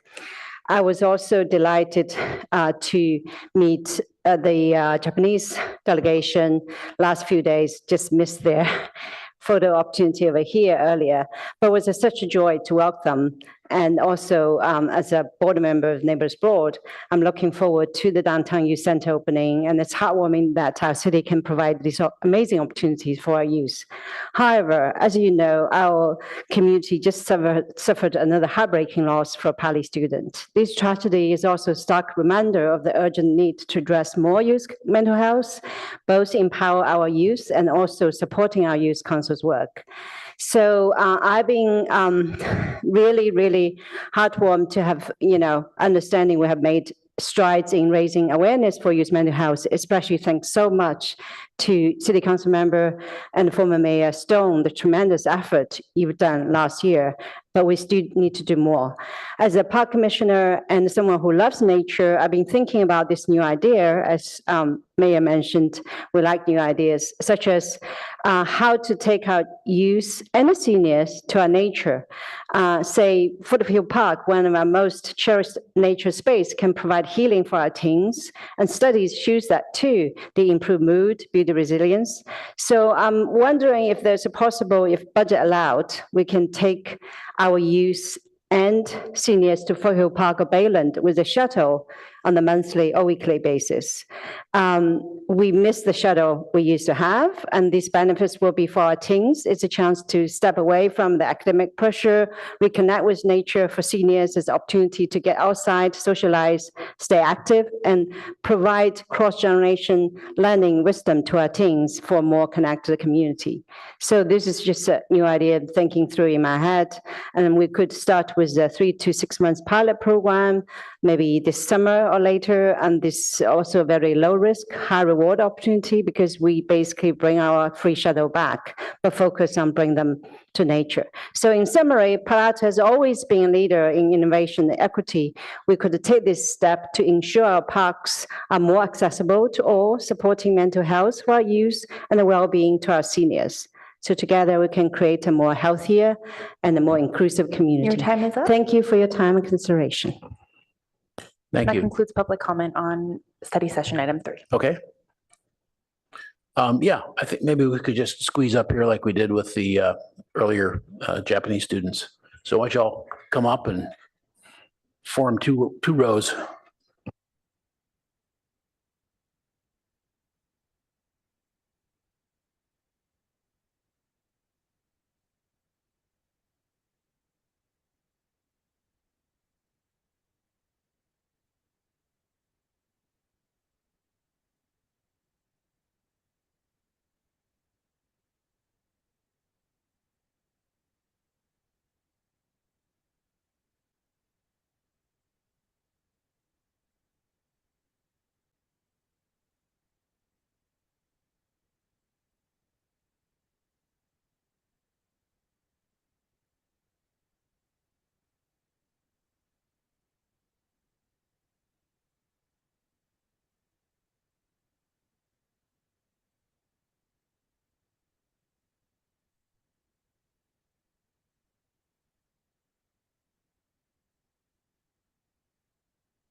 Let's have more of those kind of items to talk about. Those were great.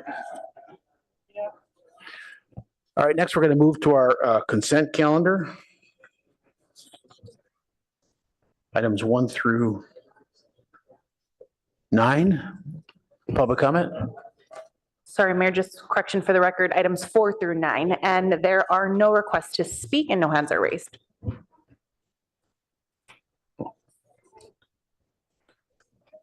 Okay.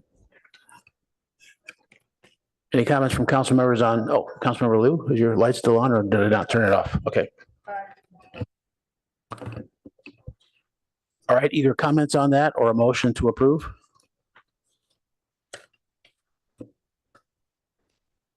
I move to approve the consent calendar. Second. Seeing no other comments, could we please take a roll call vote? Councilmember Stone, Yes. Councilmember Burt, Yes. Vice Mayor Vinker, Yes. Councilmember Lithcott Hames, Yes. Councilmember Lou, Yes. Councilmember Rectal, Yes. Mayor Lowing, Yes. motion carries. Excellent. So now we're going to go to city manager comments and stay right on time. Thank you, Mayor. Try to expedite this. In fact, I would note that I've got a couple of slides in here that council members already spoke to, so I can save a little time there. I did want to acknowledge item number 6 on your consent agenda this evening, the memorandum of agreement with our Service Employees International Union, and thank both the council as well as our labor organization and our staff for partnership moving forward in working together in the interests of the Palo Alto community. So thanks and congratulations all around there. Next slide, please. So really focused on upcoming items. We've got a busy week ahead. First note that on Thursday of this week, we have the vector control doing aerial spraying in the Baylands, and this will be using a helicopter for this spraying. We are getting the word out. There will be on-site signage as well as advanced notifications going, but simply want to make sure that community members are aware of this activity this Thursday. Next slide, please. Then I realized I normally do this in chronological order. So just to keep me guessing, we've got then to step back to Wednesday. Councilmember Lithcott Hames already made mention of the Coverly Community Meeting this Wednesday. If anyone didn't get her comments, you can rewind the video. Next slide, please. And also noted, this Friday, we have open house for the Gang Road safe parking facility and really resource for the community. So really hope that community members can come out and see this fantastic facility. And once again, rewind video if you'd like to get a little more detail from Councilmember Lithcott Hames. Next slide, please. And then a point that no council member has mentioned yet, we have our biking and bicycle and pedestrian transportation plan a session coming up on Wednesday, April 2nd. And so this will be an in-person opportunity for community members, and actually should have picked that up. We'll make sure we connect with the Palo Alto Youth Council and hopefully get their involvement on at this session as well as on this effort more broadly. Coming up again at April 2nd, Wednesday, April 2nd at Mitchell Park Community Center. Then next slide, please. Then just looking forward to a few of your upcoming agendas. Next week, you have interviews as well as a consent calendar at this time. Going forward on April 7th, we've got a couple of action items, one related to the proposed dark sky ordinance. The second is rescheduled action item related to scope of work for turf, synthetic or natural turf study. Then April 14th, fair chance rental protection policy, downtown parking garage design, next steps, and some options for the council to consider.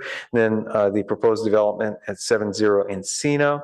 April 21st, our independent police auditor session with the council, proposed development at 660 University, and reprise or return of the wireless communication ordinance. And then beyond that, we've got a few items starting off with the initial release leading into your budget season on May 5th.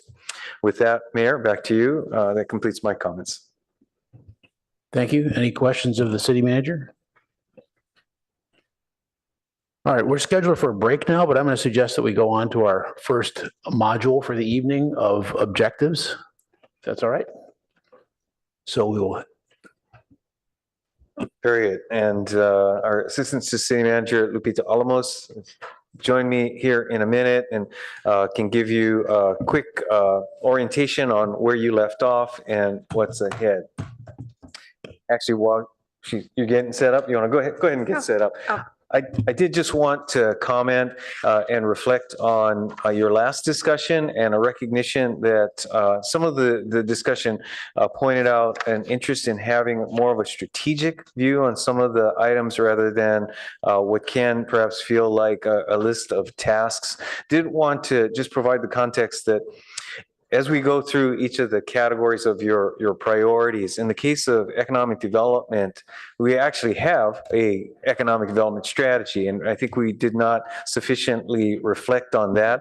And so as we come back and organize your final set, staff will take a look at organizing those individual objectives along the strategies identified in the economic strategy. Same true to a certain extent with your climate action work, where we have a climate action work plan in place. At the same time, we'll be reviewing that again this year. So I just wanted to acknowledge that while we're talking about 70 some odd discrete items, that we do have broader existing policy frameworks for you to consider those. But that said, as you proceed with your discussion, if there is interest in revisiting and having more of that strategic discussions, then we're more than happy to accommodate that. So with that, I think next up we have the housing session, but go ahead, Lupita. Yeah, thank you. Good evening, Mayor and Council. Lupita Alamos, Assistant to the City Manager. And just as a recap of our item tonight, at our last council meeting, we covered the priorities of economic development and retail vibrancy. And then we also reviewed climate action and adaptation, natural environment and protection. And that had 21 objectives. So for tonight, to finish off the priorities, we have implementing housing strategies for social and economic balance for 18 objectives there, and public safety, wellness, and belonging with 16 objectives. Following the discussion on those two priorities, we also have the discussion on the committee objectives, which is attachment C in your packet. And then following that, we have finance committee and policy and services work plans to wrap up. And that's attachments D and E. So with that, back to you, Mayor. Thank you. Okay, so we went through this once before, so we know the drill. Module by module, implementation of housing strategies for social and economic balance. So we just jump in and make some comments. I will eventually join that party, but Councilmember Lithcott was fast with her light, so. Thank you, Mr. Mayor. I was just going to say, is Mr. Lake going to be joining us? And then he walked right in. As was I. Perfect timing.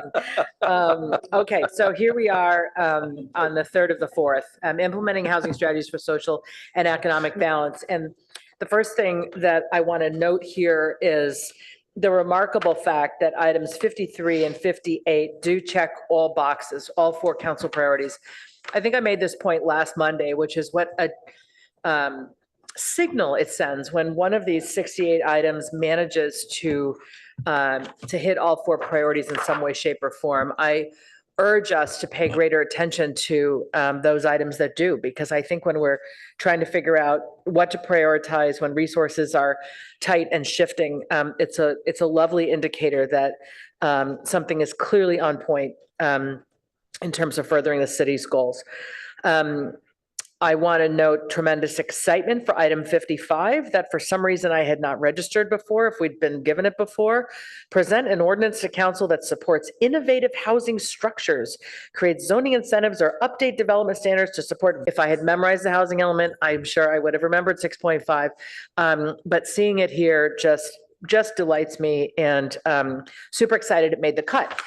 I want to spend the balance of my time talking about what didn't make the cut. I did have to go to City Council supplemental report, the report from the city manager providing more information on attachment B. Attachment B was objectives not recommended, and it just listed the objectives that didn't make the cut. So then we had a supplemental report saying why they didn't make the cut. So you really kind of had to dig to understand these things. And there were 16 items on the list of things that didn't make the cut. Many in priority 3, housing. Let's see, 1, 2, 3, 4, 5, 6, 7, 8, 9 of the 16 belong solely to priority 3. So it is disproportionately represented on the list of what didn't make the cut. And then what I found really telling is that when you look at the reason why these 8 items under housing strategies did not make the cut, very often the reason stated is we can't do it because we have limited staff capacity to manage it, given prioritization of housing element programs. It makes so much sense that our housing element is gargantuan, onerous, unprecedented in terms of what the state is requiring, and yet the state is requiring it. The state will continue to require it as far as we know. It begs the question, how are we gonna handle all of the other housing related stuff if the housing element itself is sucking up all staff time? And that's a question that I wanted to put to you, Director Late. I think I noted somewhere else, perhaps in a different packet, because I know this item has been continued a number of times, but I have this handwritten note of mine that says 19.05 vacancy rate in planning and development. So when I put this information together, we can't do a bunch of the items that would roll up to the housing strategies priority because the housing element is taking so much staff capacity. Therefore, there's limited staff capacity for the rest of it in a department with 19.05% vacancy rate. It feels existential. It feels like something it's a nut we've got to crack, because before we know it, we'll be reporting out on how well we're doing on this housing element, and a few years later, the state is going to roll out the next one, expectations for the next one. So this does feel to be an ongoing omnipresence, and we want to support your staff, Director Late, in having the resources it needs in order to get all of these marvelous things done. So I'd love to hear your thoughts on that, please. Councilmember, Jonathan Late, Director for Planning and Development Services. So there's a lot there. And I'll say, as far as the vacancy rate, that seems a little high for our department. And it does probably span across the different programs that I'm responsible for. I will note in the long-range planning program and on planning, we have a team of about 9 individuals. We have 9 positions and a manager overseeing that. And we have a couple of vacancies in that program, and that's the program that's going to be largely responsible for carrying out a lot of the council priorities that are on this list. Intentionally by the state, a lot of the housing element programs were front-loaded so that they could achieve greater production or the opportunity for greater production early in the housing cycle, the 8-year housing cycle, which was different from previous cycles where you could spread it out over the course of the program. And HCD, the Housing and Community Development Department, was pretty adamant about which programs they wanted us to front load. Part of the challenge also is the complexity of some of the work that we're doing. So we have the downtown housing plan, we have the San Antonio plan. Those are big initiatives that are going to require a lot of our time and resources. There's other work that will start and won't have that same demand, but it also may be a little bit later in the calendar year, so we're able to stagger some of the other work. I'll note that I've got about a third of the priorities on this across the 4 programs, priorities, And so it's a fair amount of volume just in general. And I think it's ambitious, even the plan that we have before you to accomplish that, but we're committed to doing that. And the ones that didn't make the cut or are below the line just simply reflects, as you said, just trying to decide which ones we think are more in line with the council's priorities. I think they're probably all important and priorities, but how do we stagger that based on our mandated timelines? So hope that provides some context. Thank you very much, Mr. Mayor. I know I'm over time. May I ask a quick question of the city manager? Yes. The question just flew out of my head. Hold on, senior It moment. might have been a bit, I saw you taking notes when I was talking about staffing. Shoot. I'm going to let you stall for a minute. Does anybody have any other questions that they want to piggyback on there with Director Late standing up there? Councilmember Stone? Thank you, Mr. Mayor.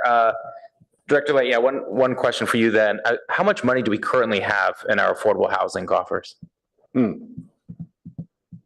So we just presented a report to the council where you authorized us to dedicate $5 million to Charities Housing for their project on El Camino.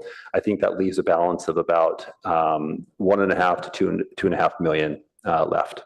Okay. Yeah, I think one of my big concerns about items left off was not working on ways to be able to raise and identify additional funding for affordable housing. I see no way that we're going to be able to meet the 3,000 plus BMR units that's required within this housing cycle if we're not raising funds to be able to do it. We're only going to be able to get so much from inclusionary zoning.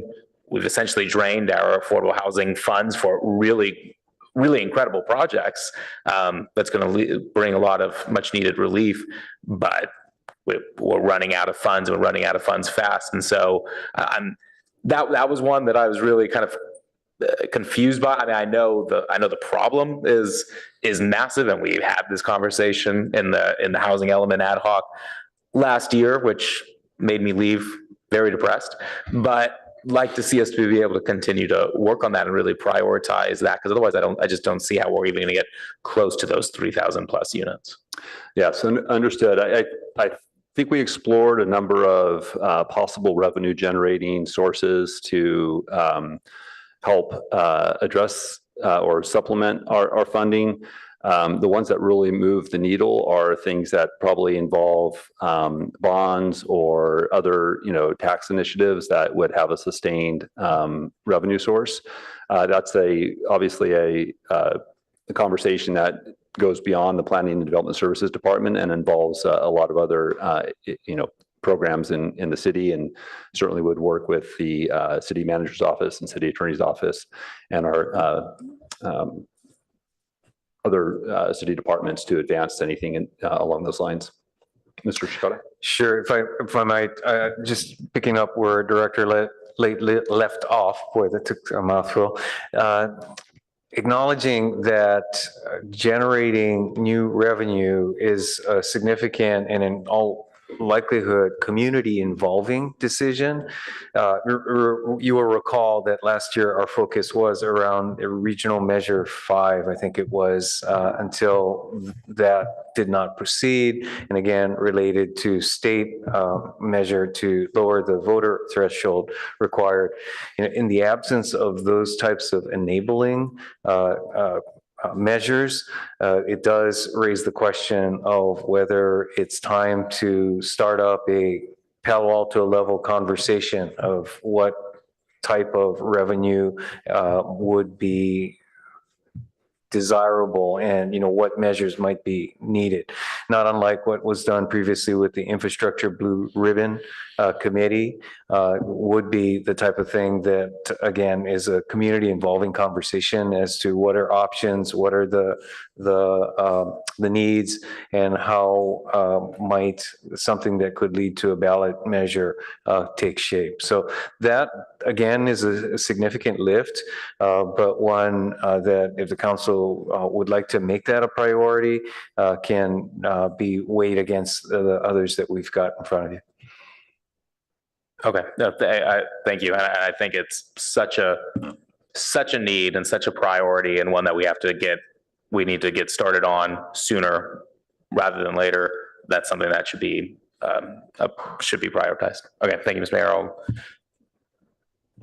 Yield back to Councilmember Lithcott Ames. Thank you. I did remember my question. I appreciate it. It's for the city manager.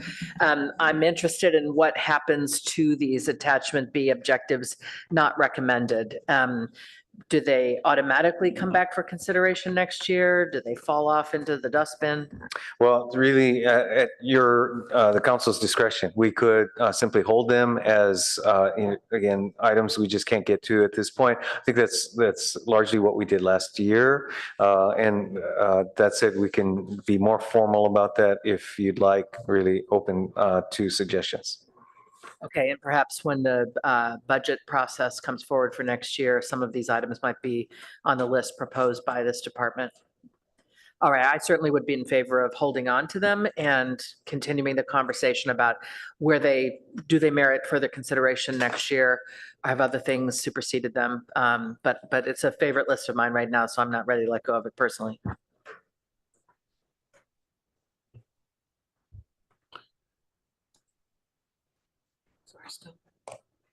Councilmember Stone, did you have others? one more. I think this one's for the city attorney, as far as, we're not moving forward with recommendations related to ghost houses. Is that due to recent legal developments around other cities that have pursued similar taxes, vacancy tax, ghost tax? Not specifically. I think that's another one of those general resource in my office and in planning to support, it's a planning item also, to support a community outreach effort on that. Okay. All right.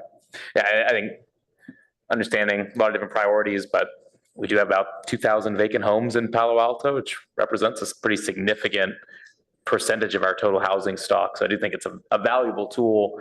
I understand a lot of legal complexities, planning complexities around it. But again, when we're looking at, and I think maybe this could tie into the affordable housing piece, because when we're looking at what are some ways that we can try to get additional affordable housing funds by taxing our vacant homes, our ghost homes, we raise significant money there. Can't remember exactly how much the Berkeley vacancy tax raises, but it's a significant amount of money for them, and acts as a good way to disincentivize people from having their vacant homes and put more housing in the housing stock. So those are my two concerns. I have no issues with what's on the list, but I do think those two to me are more important than several of these. So those are my thoughts on this piece. Thank you. Councilmember Liu. Thank you.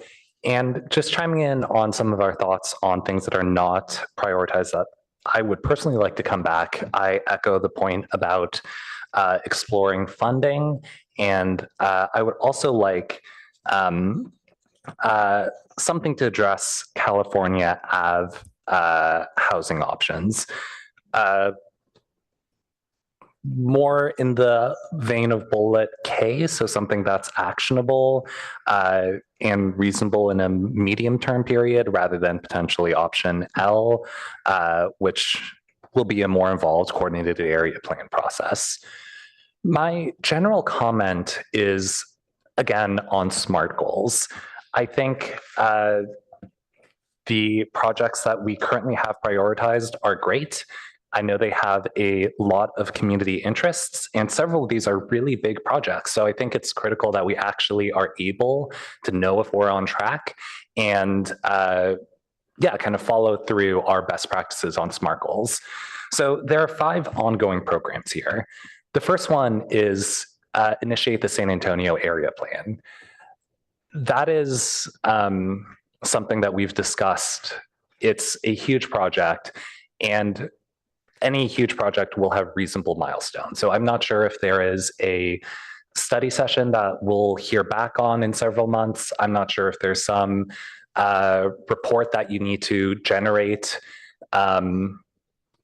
or some planning about environmental milestones, or I don't know if there's something you can say like, We will finalize a transportation plan by end of year or the plan for a park by end of year and then get to the other parts in a subsequent year. But I think actually re-articulating that to not just be ongoing is really important to me.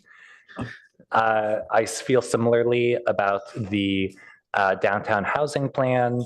And I think for several of the others, like the housing project on downtown surface parking lot, you can again come to us. We can find a timeline. We can find some deliverable. I realize the point about the Santa Clara Housing Authority and the Buena Vista is tricky, that in some ways we are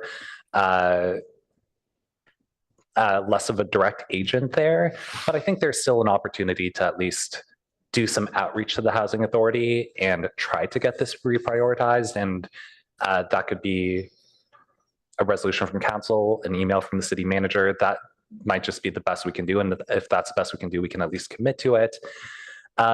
And development impact fees. I know there's some timeline for this to come back, so I don't think it should just be ongoing.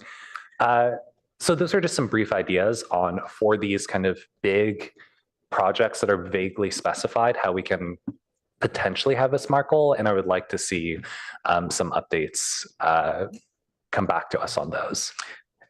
If I may, Councilmember, a point very well taken. And so in fact, staff has taken another look and does have some, at least initial suggestions for what more specific milestones, goals would be for those specific examples. Ms. Almos, could you read those off? Sure. Thank you, Mr. Shikata. Yeah, so for many of the housing objectives here, we do have a few milestones that we are happy to share. For the, present to council the downtown housing plan, community assessment report, and receive council direction on draft housing plan. Some of the objectives that we have planned there is to present a community assessment to the council and seek direction, and this is going to happen in Q2. We also have policy development and continued community engagement throughout and targeted for Q4 conclusion. So that's for that objective. For the San Antonio Road area plan, some of the milestones that we have is to have a contract before the council by Q2, an establishment of a community advisory committee as well in Q2, and community outreach, obviously, and engagement through Q3. For the advanced affordable housing project on downtown surface parking lot, Lot T, some of those milestones are to have exclusive negotiating agreement with Alta Housing to council, and this will be in Q2. Revised design based on January 2025 council direction for consideration in Q3 or 4.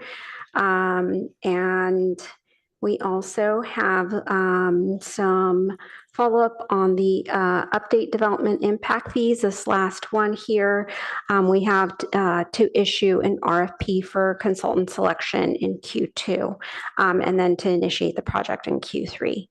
And just as an overall communication on most of these objectives, when these come back for an update, they will be fleshed out with a lot of these milestones, but happy to provide some input for tonight on any of these. Thank you. That is really appreciated. Vice Mayor Vinker. Thank you. Just a couple of things. Although I have to say, I was also excited when I saw item 55, the innovative housing structures. So I'm with you, Councilmember Lithcott-Hames. Just to follow up on the response you just gave, Ms. Alamos, and I don't know whether Deputy City Manager Cotton Gaines is, I don't know who's right for this, but could you tell me a little more about the Buena Vista interim goals? Because that's one where, you know, we were at a spot we thought, and then we weren't, and you know, for this whole year, I'd like to know what we're thinking, at least at a high level. Yes, thank you. Good evening, Chantel Cotton Gaines, Deputy City Manager.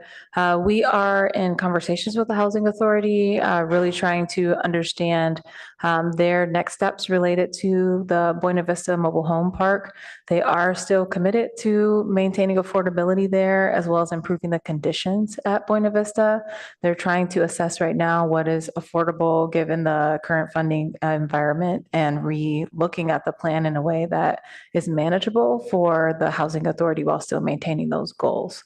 So they're sort of in a review and reflection period, I believe is how I would best describe that, and trying to set their next steps. So to Councilmember Liu's previous thought of making it clear on what specific thing that we could do this year, I think it's continuing those conversations with them, and we can set a specific milestone with the Housing Authority if that is a specific thing that the council would like us to pursue. But I do want to make it clear on the record that they are committed to those goals of maintaining affordability there and improving conditions, and they've been doing some of that work while they're reevaluating the project.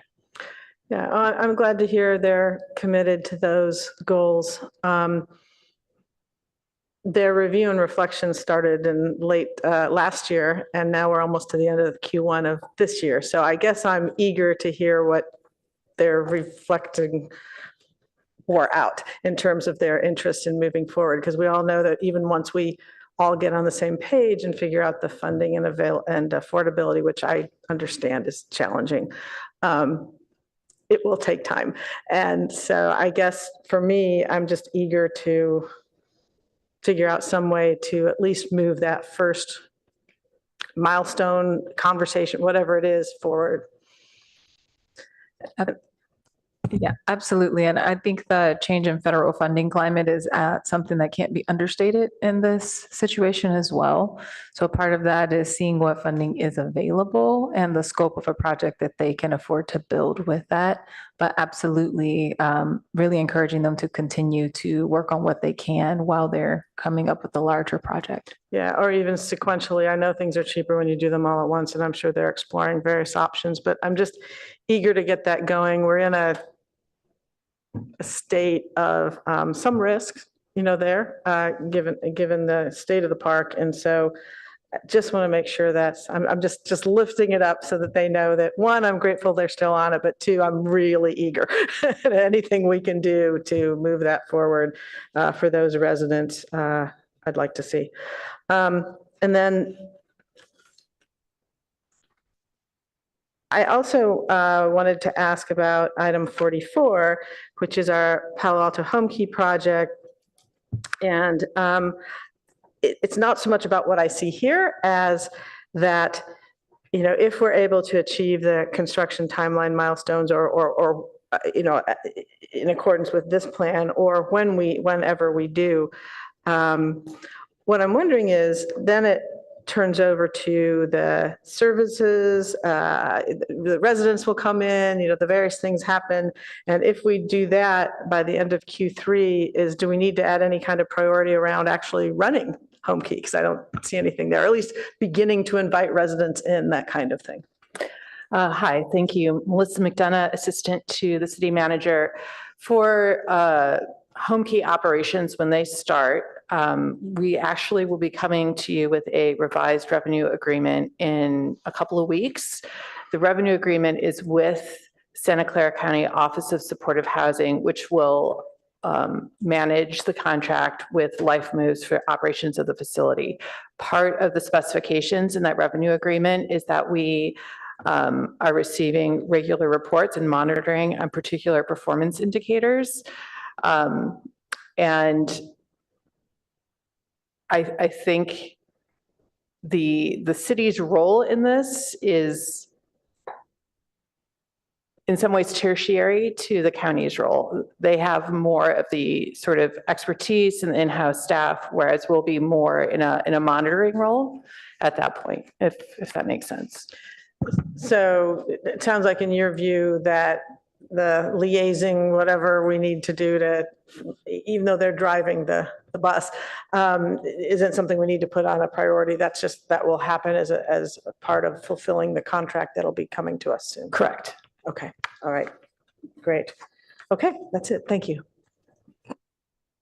Okay, I'm going to jump in here on a couple of things because they're related. I mean, I think what we're talking about here are unquestionably, we have limited resources. And I'm a leading voice in saying that. I agree with that. So the critical aspect is, are we picking the right things to be working on? And I think something like money for affordable housing just has to be on the list. I mean, how can we duck that in some way, shape, or form? I mean, whether it's going to be $10 million or $100 million has to be sorted out. But we're basically at zero, and we've got this daunting thing in front of us. In that regard, there's some hope, finally, from the state legislature, because there's a couple of bills that might come up that are bonds, but they would also have to go to the voters. So there's something happening there instead of nothing, which is good, but I don't think we can wait for that to happen if we want to make any sort of dent. So that suggests to me that something else has to come off. So what I looked at in this whole list is what are the ones that might not be as crucial? And she left, but I was going to actually ask two of these questions that the vice mayor asked were two of the ones that I asked. And you answered my question, which is we're going to be sort of tertiary now and almost advisory on home keys. So how much time is that really going to take would be my first question. And then the second one I wanted to ask about is the SOFA. I mean, how urgent is that one? I presume it's been pushed off, but how urgent is that compared to something else? I'm sorry, I didn't hear you, Mayor. SOFA, that's the 49. Going to develop, I mean, I don't know if there's a bunch of applicants there or we want more applicants and that's why we're moving on it now because we haven't done it in 20 years or something. So is that really very urgent? And then I was also going to ask. Well, for what it's worth, I think that's a question for Director Lee to Yeah, that's why I'm respond to. starting to get up to talk about that. And then the third one, of course, was the Buena Vista, because I think it's highly questionable whether they're going to have any money to do anything there. And we're really only responsible for the apartments, which takes a lot of the money. So maybe in this case, what I'm suggesting is we make some guesses that they're not going to have the money. So we're not going to work a lot on Buena Vista for the next 6 months. And if that changes, we have to adjust to that. But maybe keeping this on here to take up that whole space instead of having some time in our lives to raise affordable housing is probably not the right trade-off in my judgment. So those are just three that I wanted to raise. I mean, even something, I know this is getting a little bit cutting not just the meat, but the bone. I know we want to do another update to the ADU ordinance, but we've done 3 or 4 of them. Could we wait 6 or 9 or 12 months to update that one again? Right. So those are the kind of trade-offs that I think we have to have in a serious conversational way. Thank you, Mayor. Melissa McDonough, again, Assistant to the City Manager. In terms of the lift for home key, I think it's going to be intermittent but heavy when it happens. And the reason why is there's a large amount of revenue we will be giving to the county. And we've never done something like this before. So that is going to be an administrative lift at that point, but then also monitoring the performance. We've seen some of our partners and their headlines in the paper, and we don't want those headlines. So we will be doing some, I would certainly hope, at least in the beginning, some close monitoring of what's happening there to make sure that our interests are fully aligned. In terms of the SOFA question, I'll hand it off to John, and I believe Chantel can touch on Buena Vista. Yeah, let me just respond to your response. That's very productive and very wise. So that's good to hear. Thank you. Yeah, hanging on to these projects and seeing what's really going on. Yeah, like that.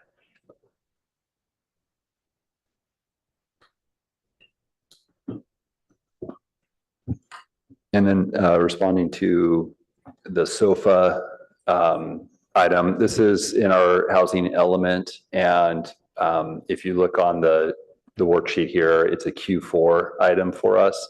All we're going to do this year is start the process. So we're not investing a lot of time or energy actually into that one, but we wanted to just get it recognized as something that we do need to start this year in order to fulfill, in order to meet the conclusion of that task, which I think is the end of next year for that work.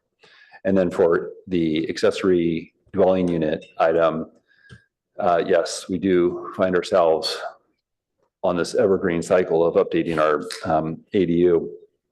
We received, it was late last year, a letter from HCD noting some concerns with our housing element. I mean, excuse me, with our, not our housing element. Our housing element's fine.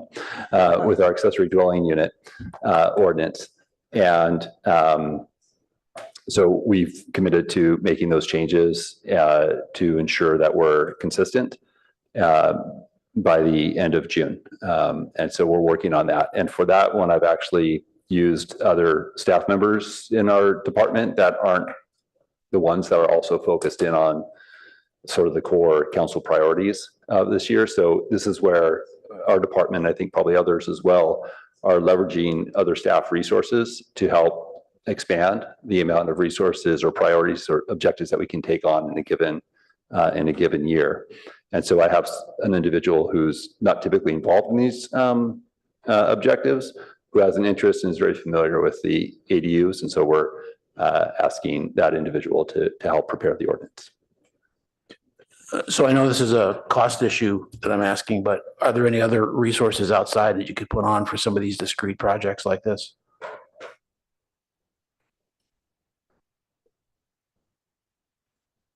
You're asking for the objectives that we've identified here. Are there other resources that are available within? If, for example, because we happen to be talking about ADUs, you seem to have a resource, but if we're talking about monitoring home key, I know that's not in your department, but the question is, are we open to looking at non-fixed cost resources to work on some of these things? I'm open to any options. I don't know what those would be. Okay, so if I might, Mayor, I think there are a few different categories through which we, or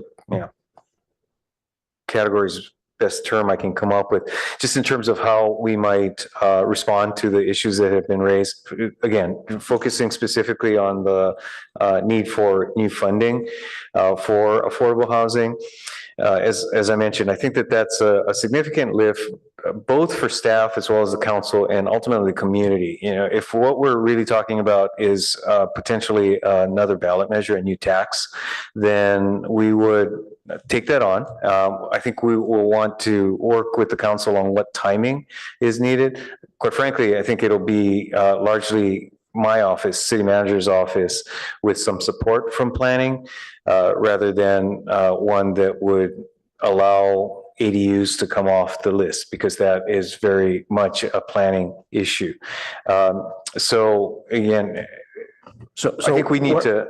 Just all I'm really trying to ask is, I brought up a few examples of saying, are there some that at my first glance look like they're not high priorities? At least two of the three, I'm convinced that they are priorities. That's why we're having this conversation. But I'm saying, you know, if my ideas are not good, what are your ideas? That's exactly what I'm suggesting. That if you want to give us again the things that are not on the list that you think really need to be, then let us come back to let you know what we think we can do, including what might need to come off of the list in order to balance that workload. Okay.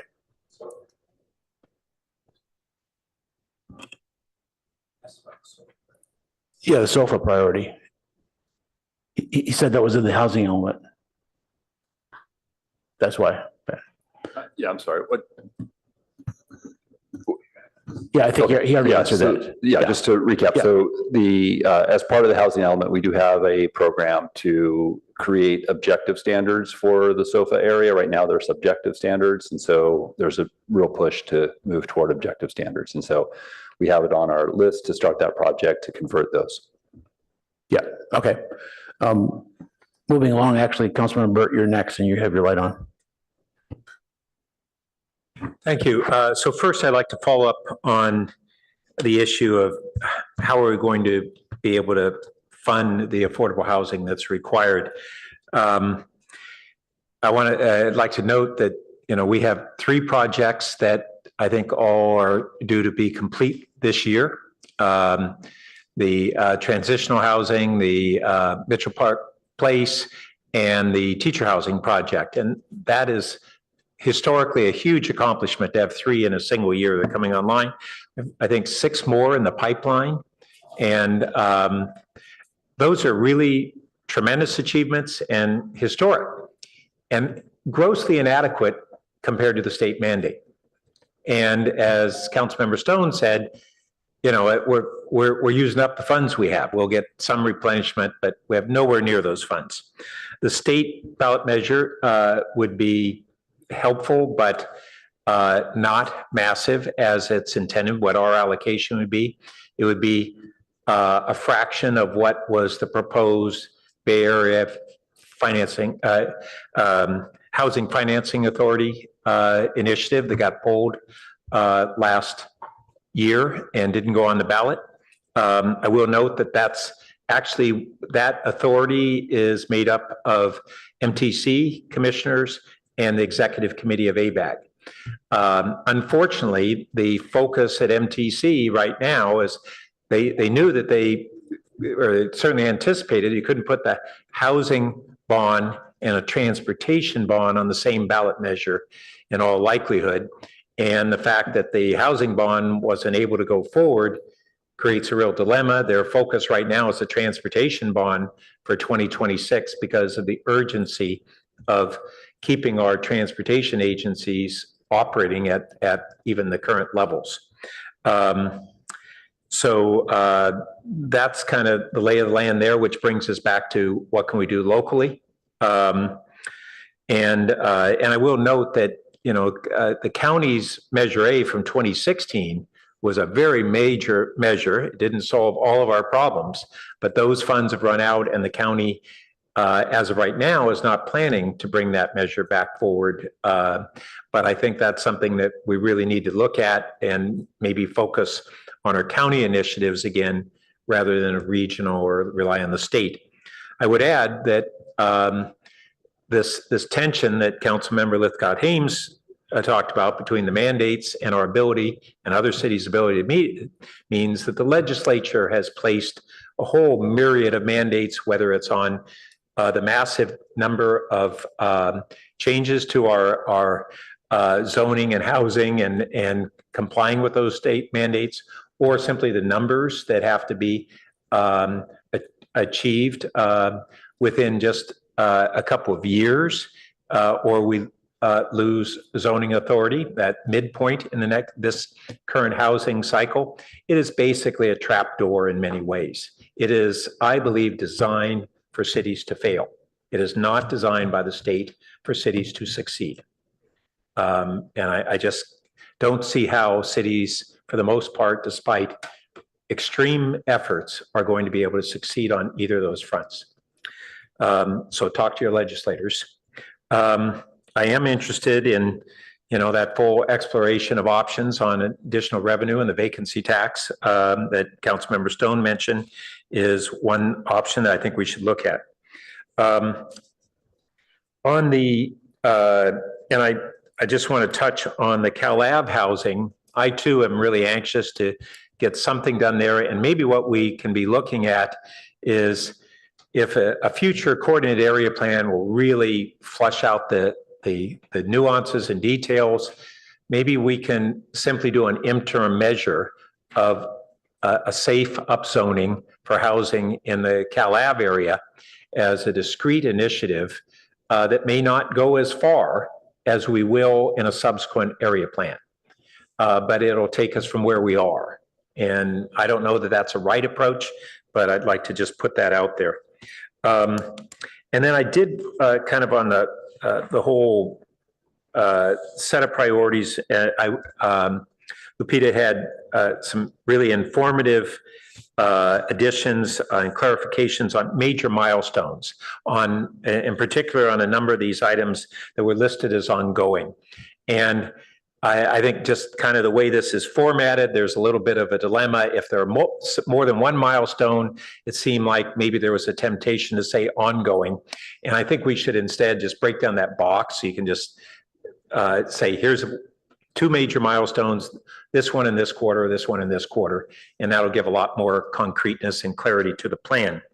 I also, Councilmember Lithcott-Hames talked about kind of where the council priorities are in fulfilled and we still don't kind of haven't differentiated by a primary fulfillment and secondary ones.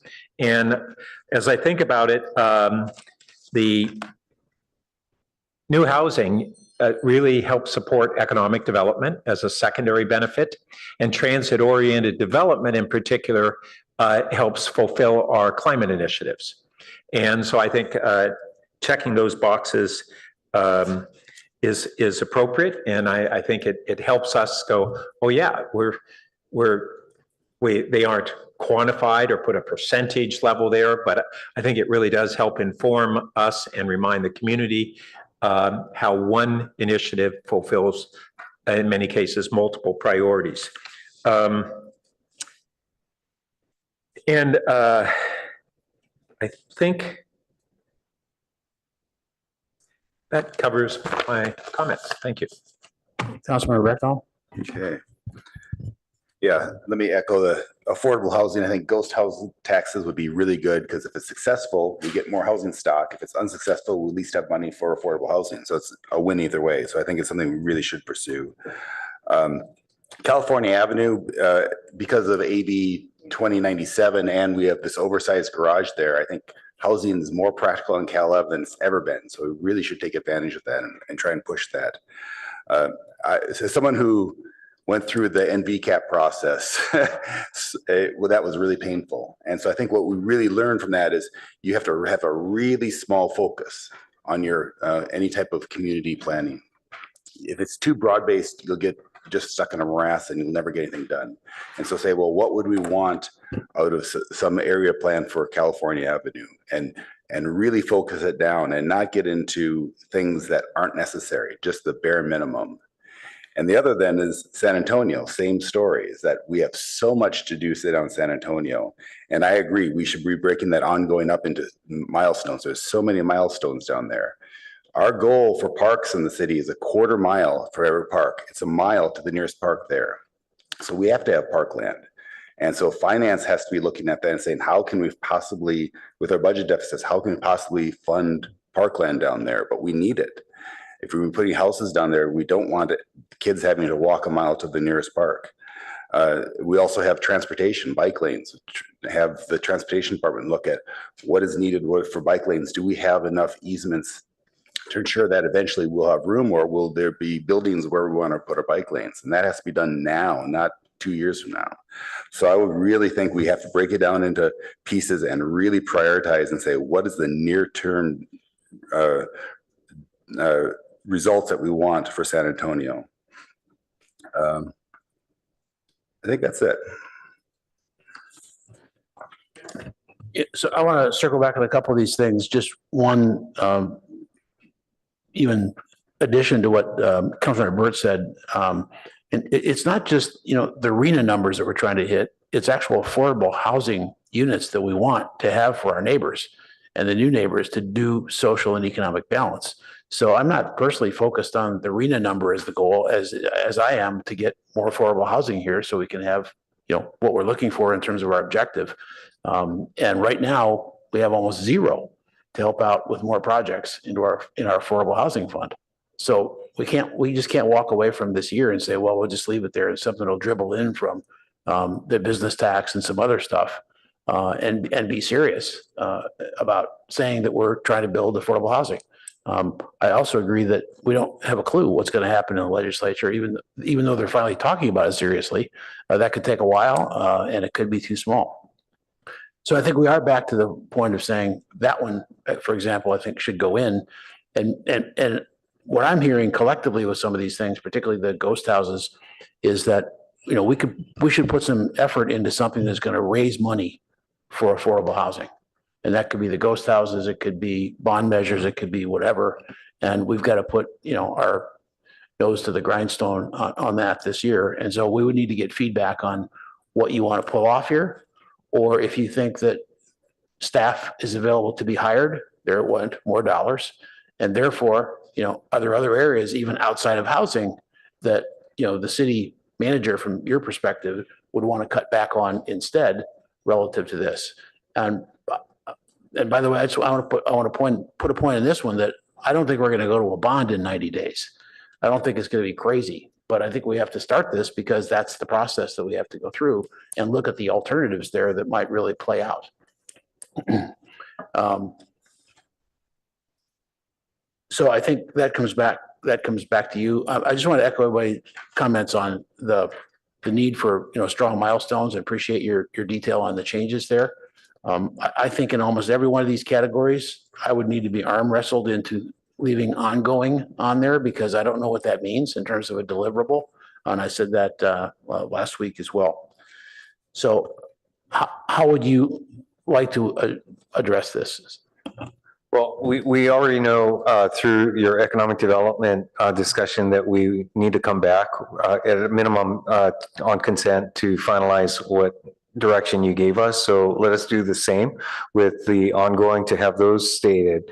I'm also hearing I'll take my shot at divining here your collective will. Come back with a plan for how we would incorporate. Which item was it? N from the not recommended list. Options for the council, identify, evaluate sources and methods to raise significant funding to support new affordable housing production. And as a part of that, we'll need to identify any give, if there is any, on other items in order to bring that forward. So I would share that as my takeaways, not necessarily everything that you'd want to change, but that's certainly a piece of it. Yeah, we found the space for the number of units, even for the housing element requirements, the RENA requirements. And we worked really hard to have the zoning, but now relative to developers, we need developers to come in and build, which early on, it looks like they are, but for affordable, they aren't yet substantially in terms of what we needed. And there's only one answer there, which is money. So I just don't think we could back away from that. Any other comments on this item, Vice Mayor? I have a question that relates to something the city manager just said when you said, so you mentioned that there were also some changes and you were coming back on the economic development portion, and you mean and also the climate one. We had some, Okay. yes, we had some changes on that as well. Yes. Make sure. Thank you. And there was one thing I did not articulate well enough on that one, that if I can do that now, that would be helpful. Because I don't think if it comes back without this, I'm going to just say it when it comes back. So I don't know if it's okay with the mayor and to give this one fine tune a comment that was not. So this is in addition to what we talked about last week on climate? It's fine tuning's the last point I made last week. Okay. Thank you. So in a lot of fields, terms have many different meanings. And I know Director Eggleston isn't here, but I think this is fairly simple. I think that the term microgrid kind of took us a little sideways from what I was trying to articulate.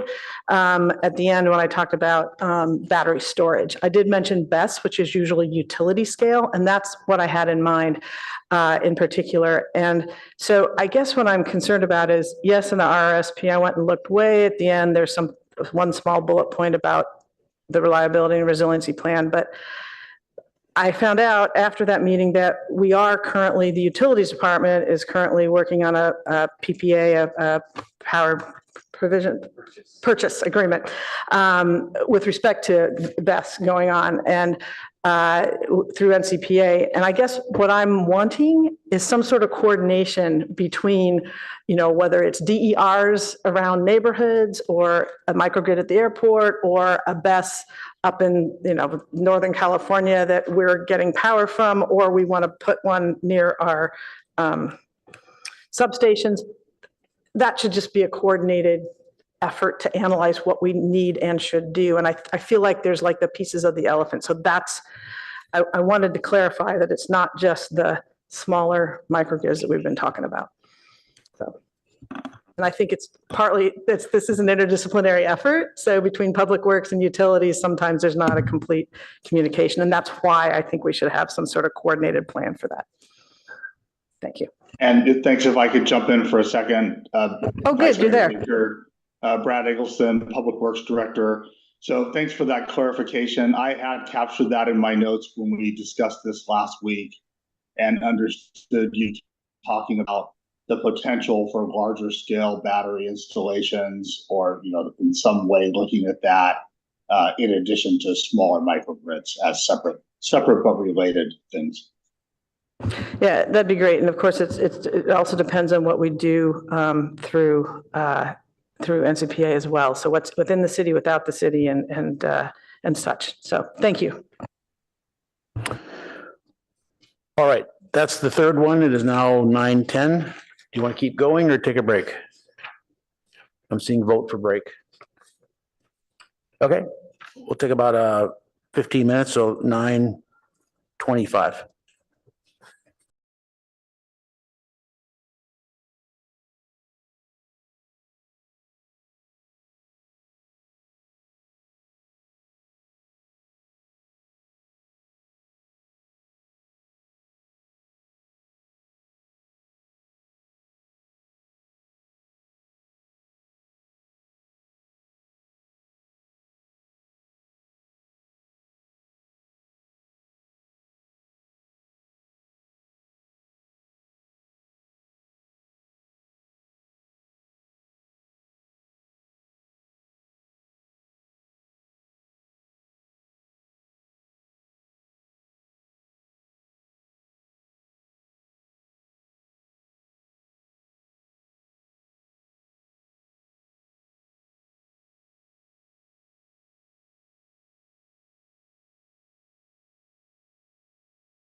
need a city clerk.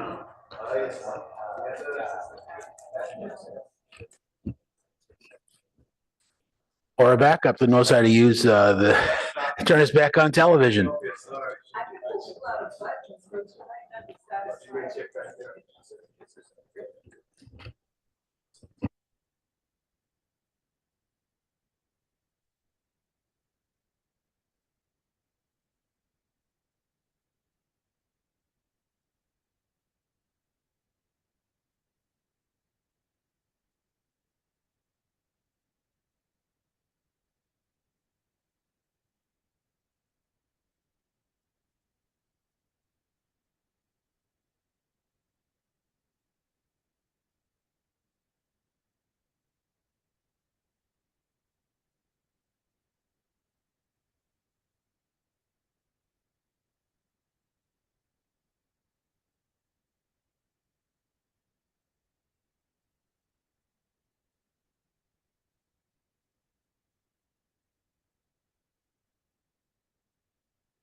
In the city is the city clerk. Nothing happens. It's without been the city proven. All right. Well, with the return of the city clerk, we are now back from our little break and ready to go with module number 4, I think. And that is, oops.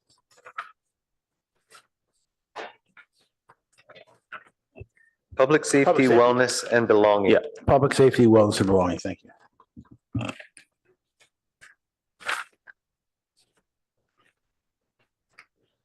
So first up is Councilmember Stone.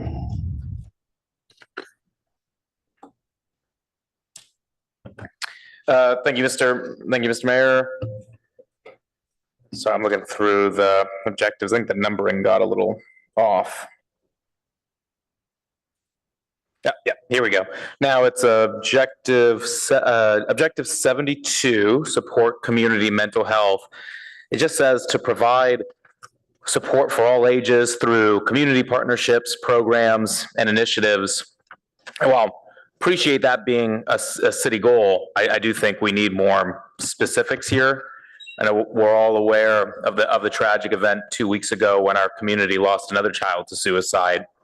And so I think this needs to be a poignant reminder of the fierce urgency of this problem, and that we must continue to be able to allocate the necessary resources and time to this issue. And then last year, the Youth Mental Health and Wellbeing Task Force was able to identify several key needs and make several recommendations that were then quickly implemented thanks to city staff, Director O'Kane, and this council's leadership. We were able to provide free rides in Palo Alto Link.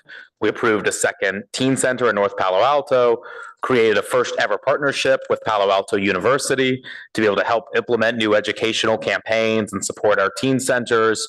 We offered free mental health first aid training to anyone in our community, and we're continuing to invest in our local nonprofits serving our youth. And concurrently, PAUSD offers robust mental health services for their students and staff, and yet, despite both agencies' best intentions and efforts, these tragedies continue to occur. I think for far too long, our agencies have really addressed this crisis mostly in our own silos, and it clearly isn't working. And I think as far as I'm concerned, the health and safety of our kids is all of our responsibilities 24/7. So in furtherance of that goal, I've been working with Board President Shauna Siegel to try to develop an action plan for the city and school district to be able to work together. And the first step, and what I'd like to propose tonight and see if we can include this into our priorities, is a three-way partnership with the JED Foundation. And JED is the nation's leading nonprofit working to protect emotional health and prevent suicide for teens and young adults. I also want to thank Councilmember Lithcott-Hames for putting me in contact with them. And so, I think until now, JED has only worked in schools and colleges to help build and strengthen comprehensive mental health and suicide prevention programs and systems, but they're willing to offer their services to our city for what appears to really be just a true sweetheart deal and a fraction of what we pay other contractors to do work on behalf of our city on issues far less important. So JED's offer, and I believe the clerk has printed copies of the proposal from JED. JED's offer is to provide a 12-month contract with the city for only $125,000 to be able to implement phase 1 of their work plan. And then there's a possibility of a phase 2 if needed. And if that's the case, JED would scope out another phase for consideration next year. So phase 1, just at a high level, would provide post-vention support with best practice recommendations, technical assistance, and collaboration with stakeholders to be able to identify and reduce access to lethal means available throughout the city. They'll facilitate youth engagement in order to amplify youth voices in this critical work, and then bring together key stakeholders and advise the city on a citywide mental health campaign and work with us to be able to build our knowledge and our skills around this delicate and just often nuanced work to be able to improve our ability to respond and, more importantly, prevent these tragedies. Now, I know some of this work is being done through Palo Alto University, and it's possible that the scope of their work, of the work of JED, may be modified based on that, or JED may be able to supplement Palo Alto's university work where there is some overlap. I've talked to JED. They're very interested in kind of looking at what Palo Alto University and the city are already doing and making sure that there's no unnecessary redundancy, and they're happy to work on the scope. So President Siegel and I were intending to be able to present this partnership at the next City Schools Committee meeting on April 1st. And I think the idea was that if it receives positive feedback there, the board members deem it appropriate, the committee members, Ms. Siegel will then take the JED proposal, which is separate, to their board for approval. So that'll be a completely separate proposal for the school district. So what I'm hoping tonight is if we can incorporate maybe into objective 72 or a separate objective to direct staff to engage with the JED Foundation on that phase 1 identified in the proposal letter. Now, understand there could be some hesitancy since we're just seeing the proposal and apologies, but for the limitations of Brown Act or what can be shared before, if my colleagues aren't willing to direct staff to kind of enter that contract with Jed tonight, then perhaps we could refer this to City Schools Committee and where it could be vetted. And if that committee makes the recommendation back to both governing bodies, it can come back here possibly on a consent. But I do believe that the timing is critical, especially given the low price tag for this critical work. And Jed has informed me that they're ready and willing to begin the work almost immediately once we're in contract. So didn't want to miss the opportunity to be able to get this in front of the council early on, make this a priority for the year, and continue our focus on youth mental health. And happy to answer any questions as well. Thank you.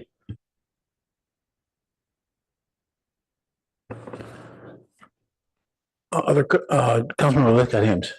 Thank you, Mr. Mayor. Just want to express gratitude to former Mayor Stone, who, as mayor, pulled the Youth Mental Health Task Force together, and it did such good work last year, and really delighted to see this proposal coming forward to us.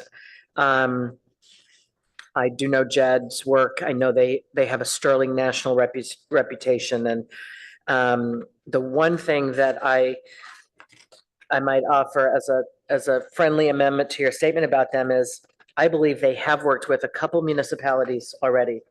I think we are not the first. And that's one of the reasons I find it extra appealing. They have branched out and realized that a comprehensive ecosystem approach is required when a community is facing a real mental health challenge with young people, that it is not simply the schools or the city or the railroad or what have you, that it is a comprehensive approach is needed because it's a complex set of inputs. And so I'm thrilled that you've brought this forward, and happy to support whatever the right path is for this. I don't think we could be partnering. Jed is sort of the Palo Alto of nonprofits in its field. It is best in class. So I think the opportunity to collaborate with them is extremely exciting, and as you've said, quite affordable.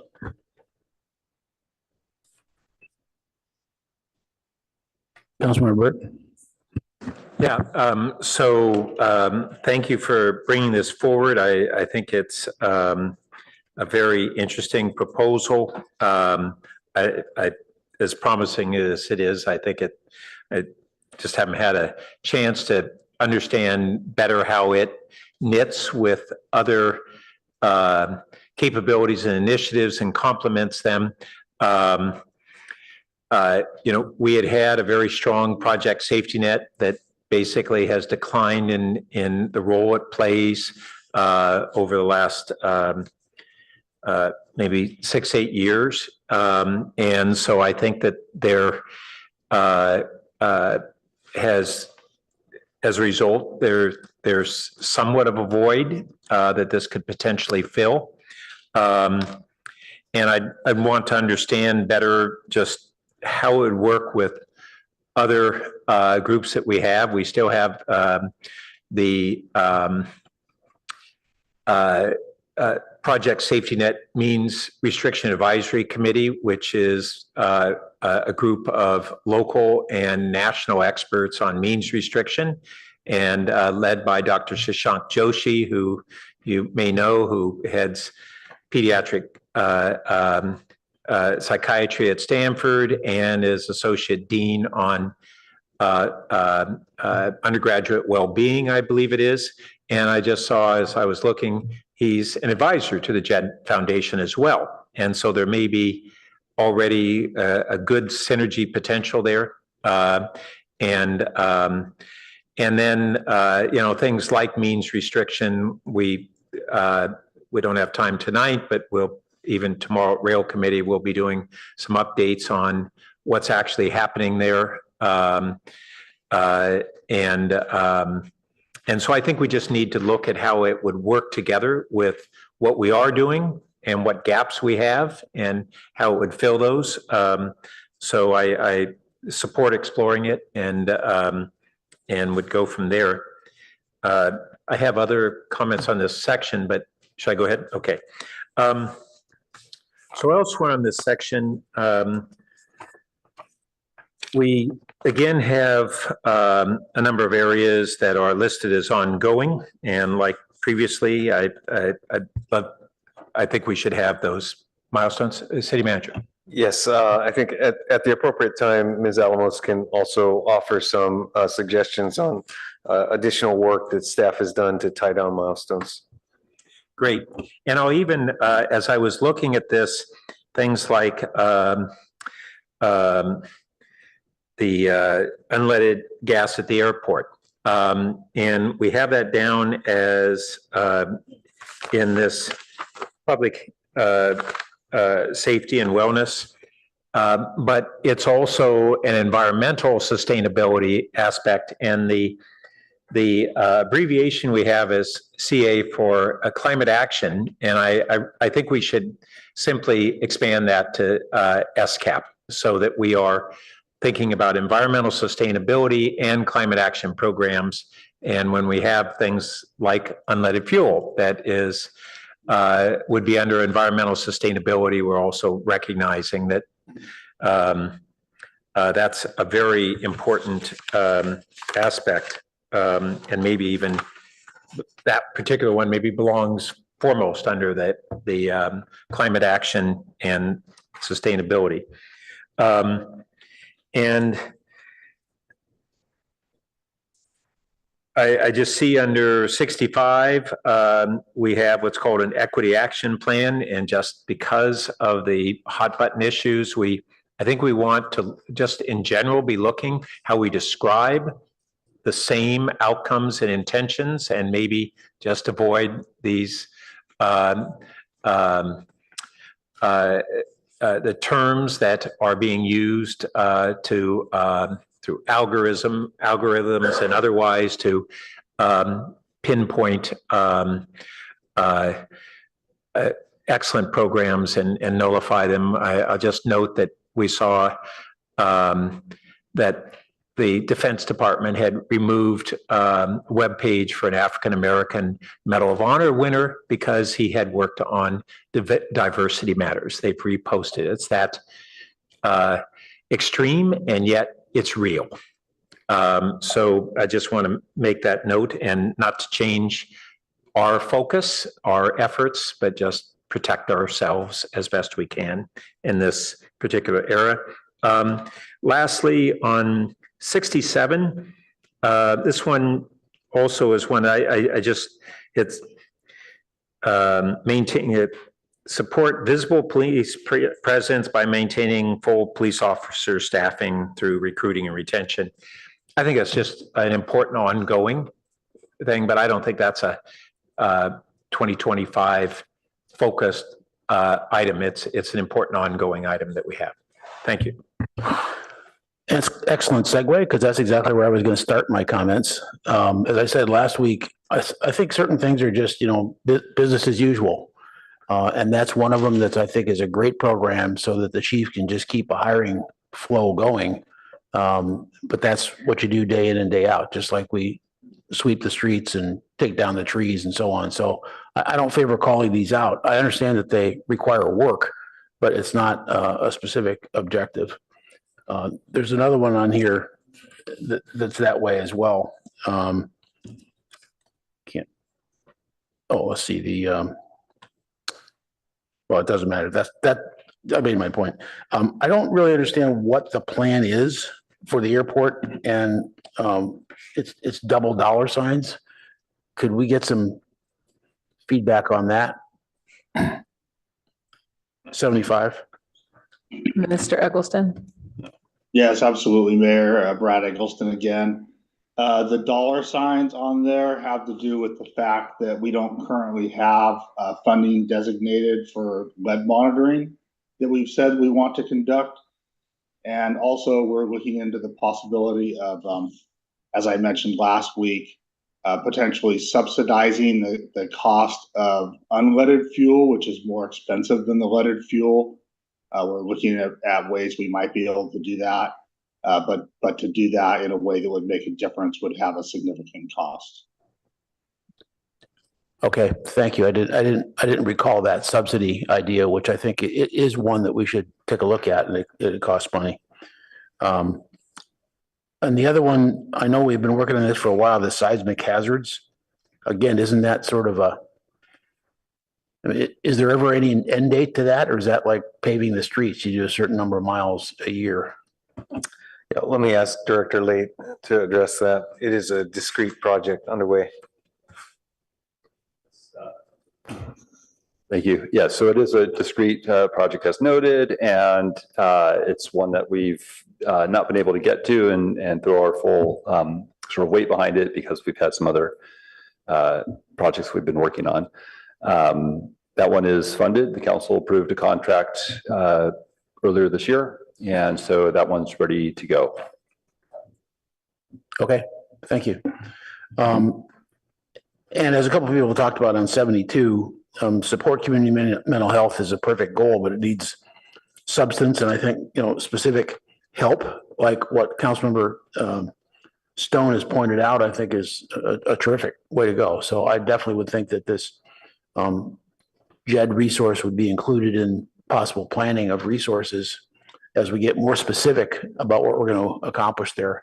And maybe it should be paced by the school committee and vetted there first as a starting point. But I mean, there's no contract proposal tonight, and I don't think we're losing anything by letting it go out because you're hearing a lot of support for the idea in and of itself, as well as for that type of resource to put leverage on this thing.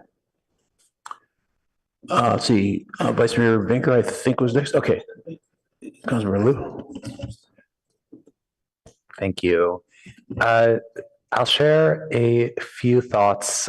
First of all, I'm very glad that we will follow up on the ongoing items and that we will have more concrete priorities. And I'm looking forward to seeing that in consent or in response to other specific questions. I'll start with talking about community mental health. I think with the cursory look that I've taken at the JED Foundation so far, I think this is really encouraging. I would also emphasize, though, that this is useful, but not really sufficient for us to execute on. That some of the initiatives, for example, like more working sessions, more feedback sessions, I guess there's like a mental health first aid program included here, I think are useful to expand and something that we constantly have to keep doing. So I think I think this is important to continue, but I think we also need to do more. We need to address the intake process for both county and Palo Alto and PAUSD resources. We need to think about really intensive outreach specifically for parents, or in some cases, really focused on the AAPI parent community.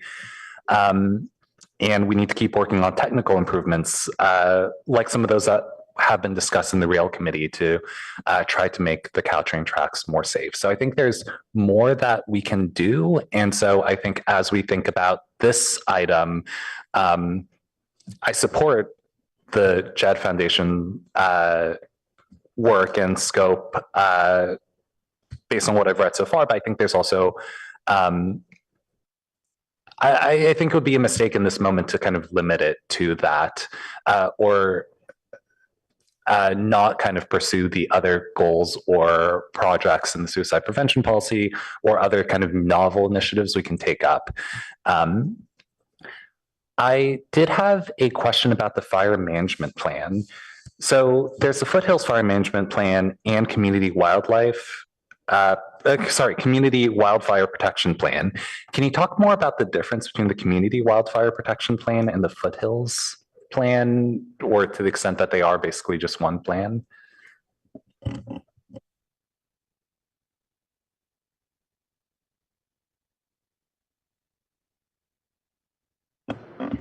Hi, Kevin McNally from the Palo Alto Fire Department, Deputy Chief. I can speak to the Foothill Fire Management Plan. They are one and the same. Really, the newest update to that today is adding in the fire severity zone maps that have been released by CAL FIRE. I'm trying to see the whole item here on the screen, but I can't. But trying to approach it more as a community-wide plan rather than just a Foothills Fire Management Plan. And they are two separate plans, but same ideas. Okay, thank you. Perhaps not for this year, but I think we should think more generally about wildfire plans that might affect, say, San Francisco Creek or the Baylands. These are areas that may not be intense fire risks based on the state maps and definitions. But I think as we've seen in the LA fires, the areas that kind of were most surprising that actually burned were kind of miles downstream of the kind of original areas in kind of remote foothills where the fires originally started. Let me see.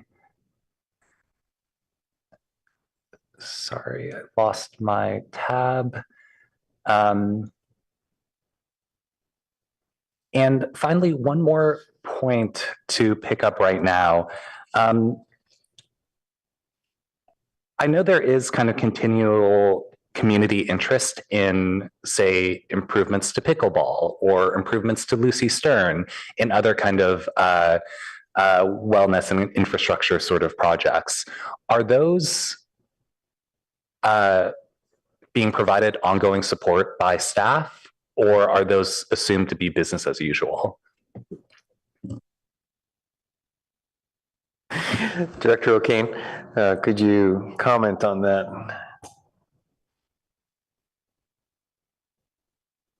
Good evening, Kristen O'Kane, Community Services. Could you expand on your question, council member?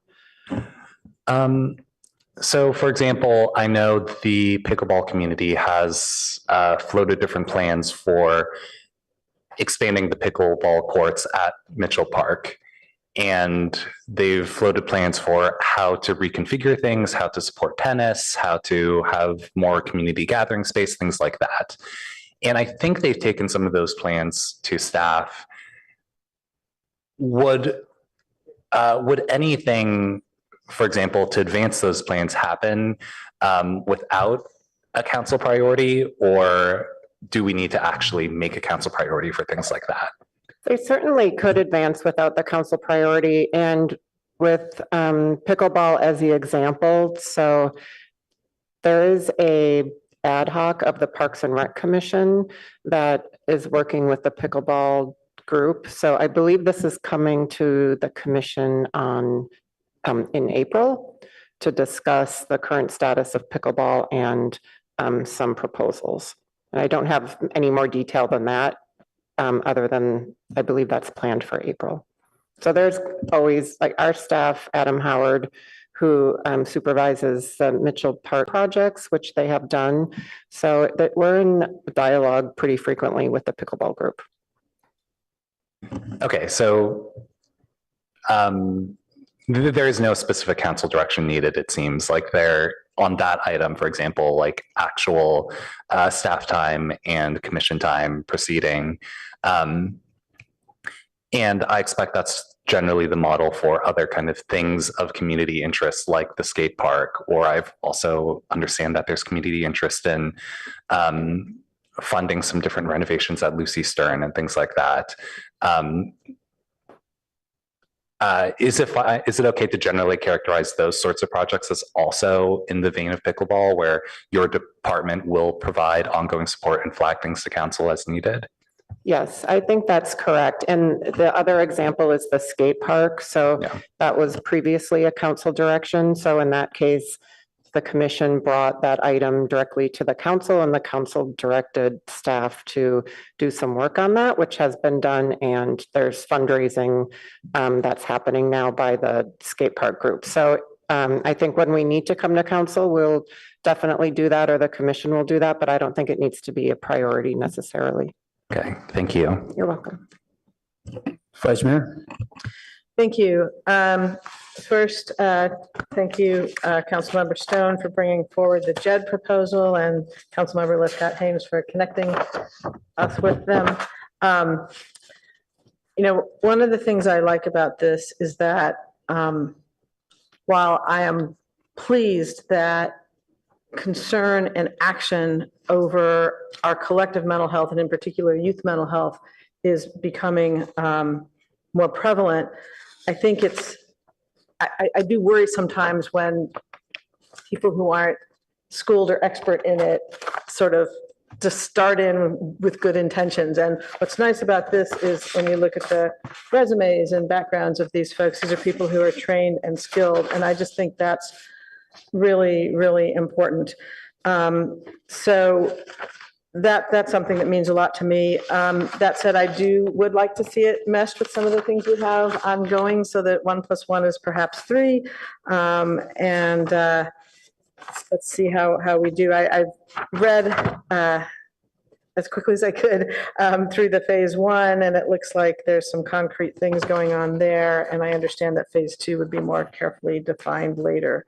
So generally, I'm positively inclined toward that.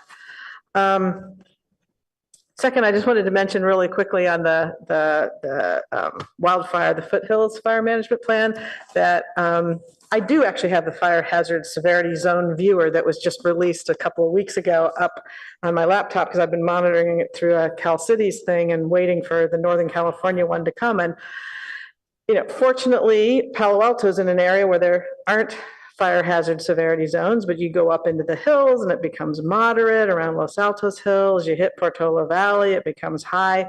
Then there's this red space where it's very high, and that is our Foothills Park. So I'm very glad we have the fire management plan, and understand why that area in particular, if we can take due care, it would be very helpful. I think I'm on the same page as the mayor. You're rubbing off on me, because I also was going to ask about the seismic plan, and I heard Director Late say that, remind us that we had just recently approved, I believe, a study there. But I'm wondering, I don't recall the dates associated with that, and I'm wondering, Ms. Alamos, was this one for which you had dates to replace the ongoing? And if so, would you kindly share? I'm sorry, can you? 74. Line 74. Or Director Late may be headed back our way. Just kind of want to remind us of what is expected this calendar year for the seismic analysis. So for that one, we have reassessment of prior study and update potential eligibility of buildings. And if Director Late could just update on the estimated completion for that task.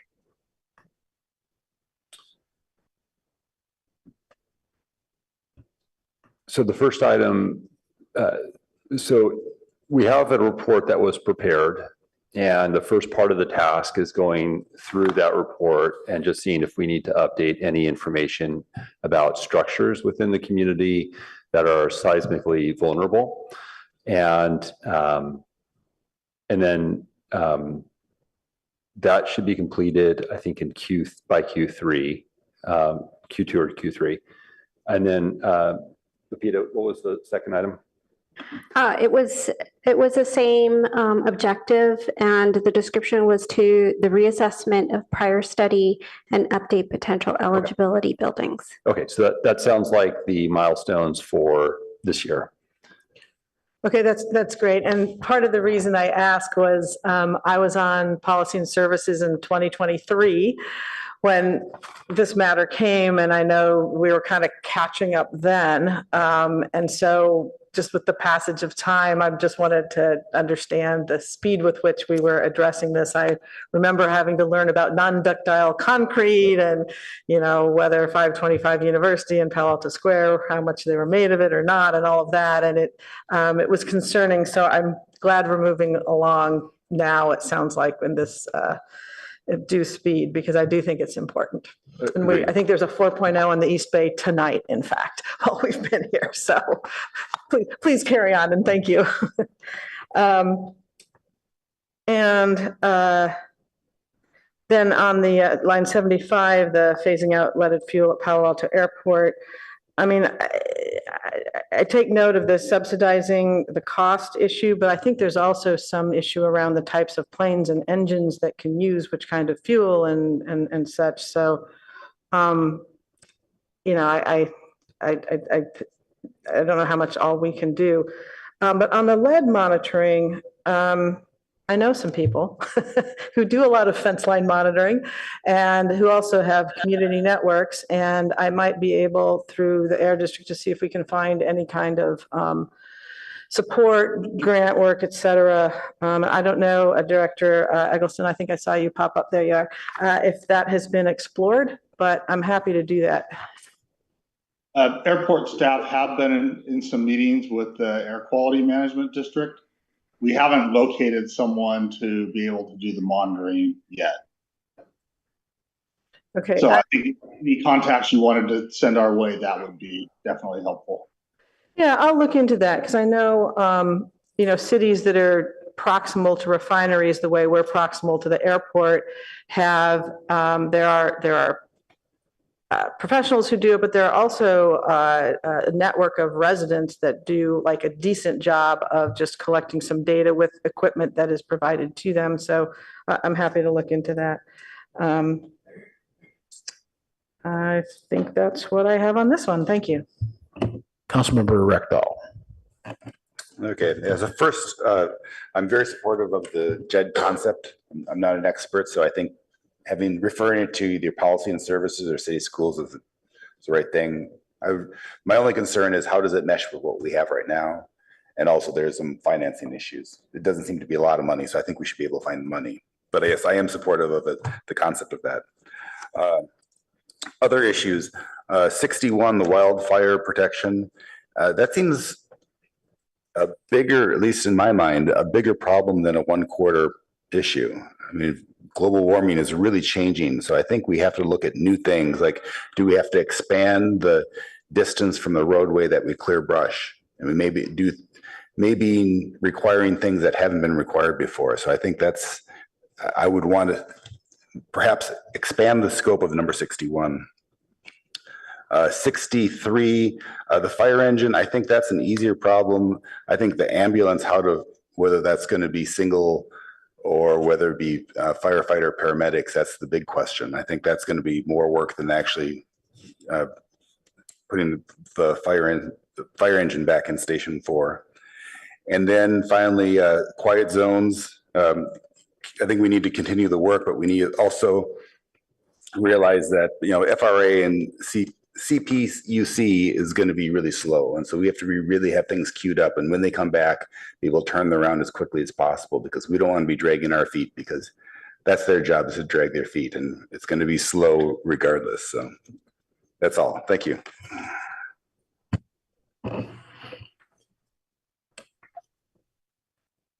Councilmember Lithgott Ames. Thank you, Mr. Mayor. There's just one more thing on the JED situation I forgot to mention. And every one of these good questions and comments really brought it front of mind for me, which is they know that we've been at this work for quite some time, and that there are organizations that have been doing great things and individuals. And they, rather than come in with arrogance, we know everything, we're going to take a model we use elsewhere and plunk it down here. Their first move would be to learn what's been going on in Palo Alto, who's been leading it at the individual and organizational level, and to join that effort and strengthen it moving forward. I think we can, obviously, that is key. And I just want to reassure you that my personal sense is that that is exactly how they would begin. Okay. You have your input on that.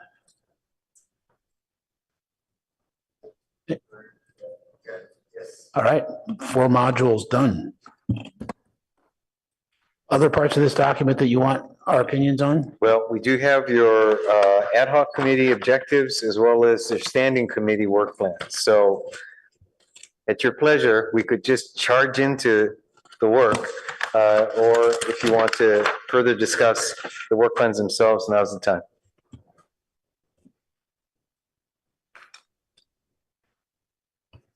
There's always some possibility of those evolving as issues come up, so they're not chipped in stone, but I think we've all reviewed them, and unless there's any sort of urgency comments, I think we can just go with it. Okay. And we already commented the last time that the Coverly was going to go back to an ad hoc, so we covered that first time. Yeah, Councilmember Burt?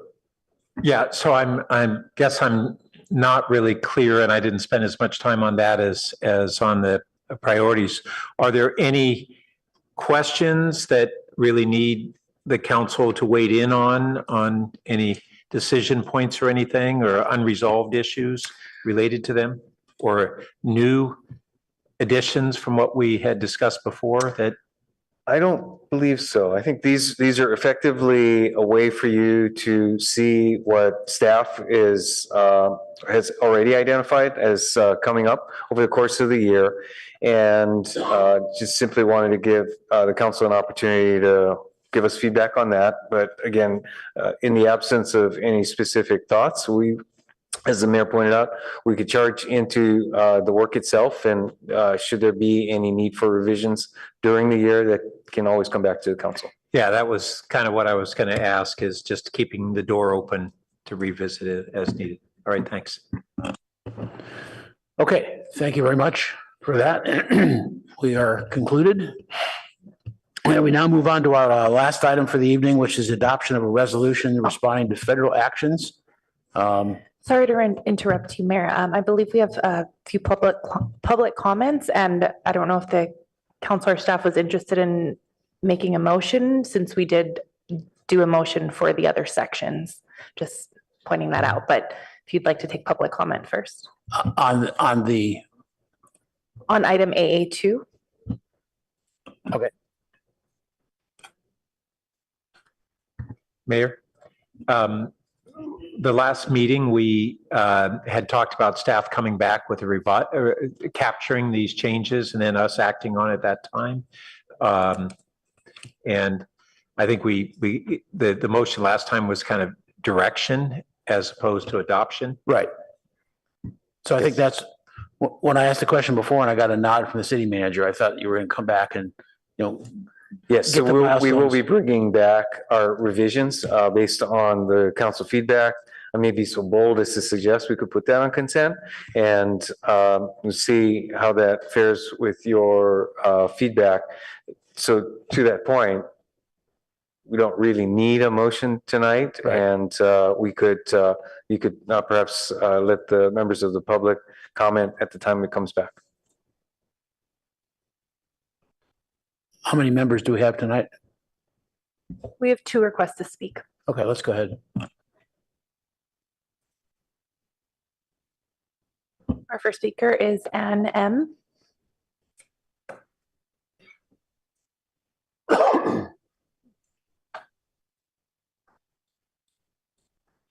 Moving to, Ann M, you should be able to unmute yourself and speak. Yes, thank you. Good evening, Honorable Mayor and City Council members. I am here to speak on behalf of one of the unrecommended items under housing, item H.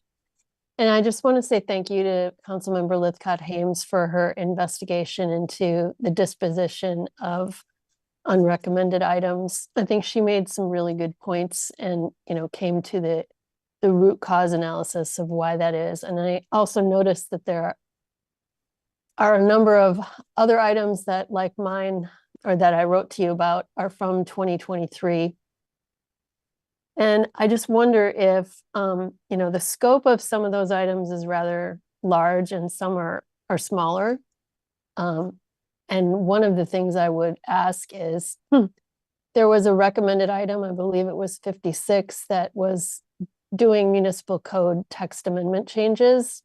And perhaps the unrecommended item H might be rolled into that in 2025.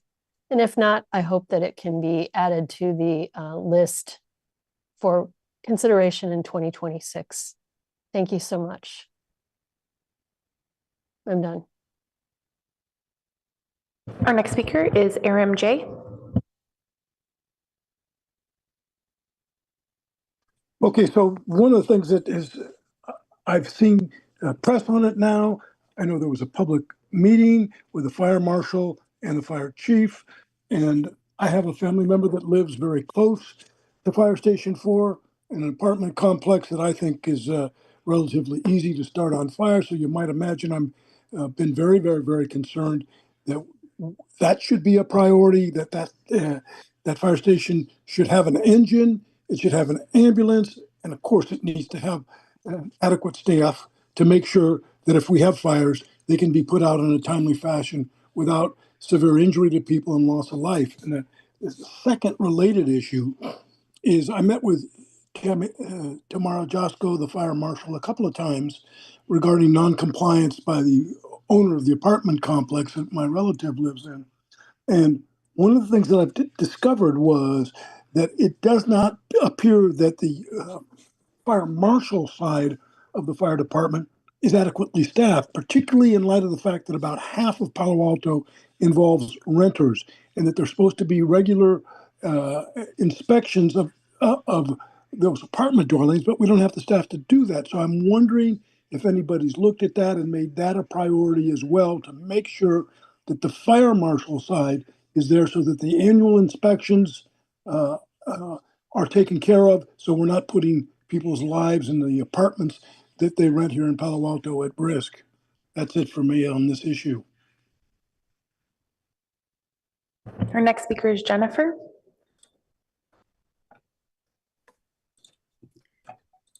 Good evening, Council. Thank you for your work, especially for your work to support youth. I caught some of the Youth Council speakers. They are so impressive, and ditto about their brilliant survey. I submitted comments on Objective 68 to please include exploring a goal to evaluate how the city can follow up on addressing nighttime overflights before they get more problematic. They're already pretty bad. And I want to add a more general comment about committees.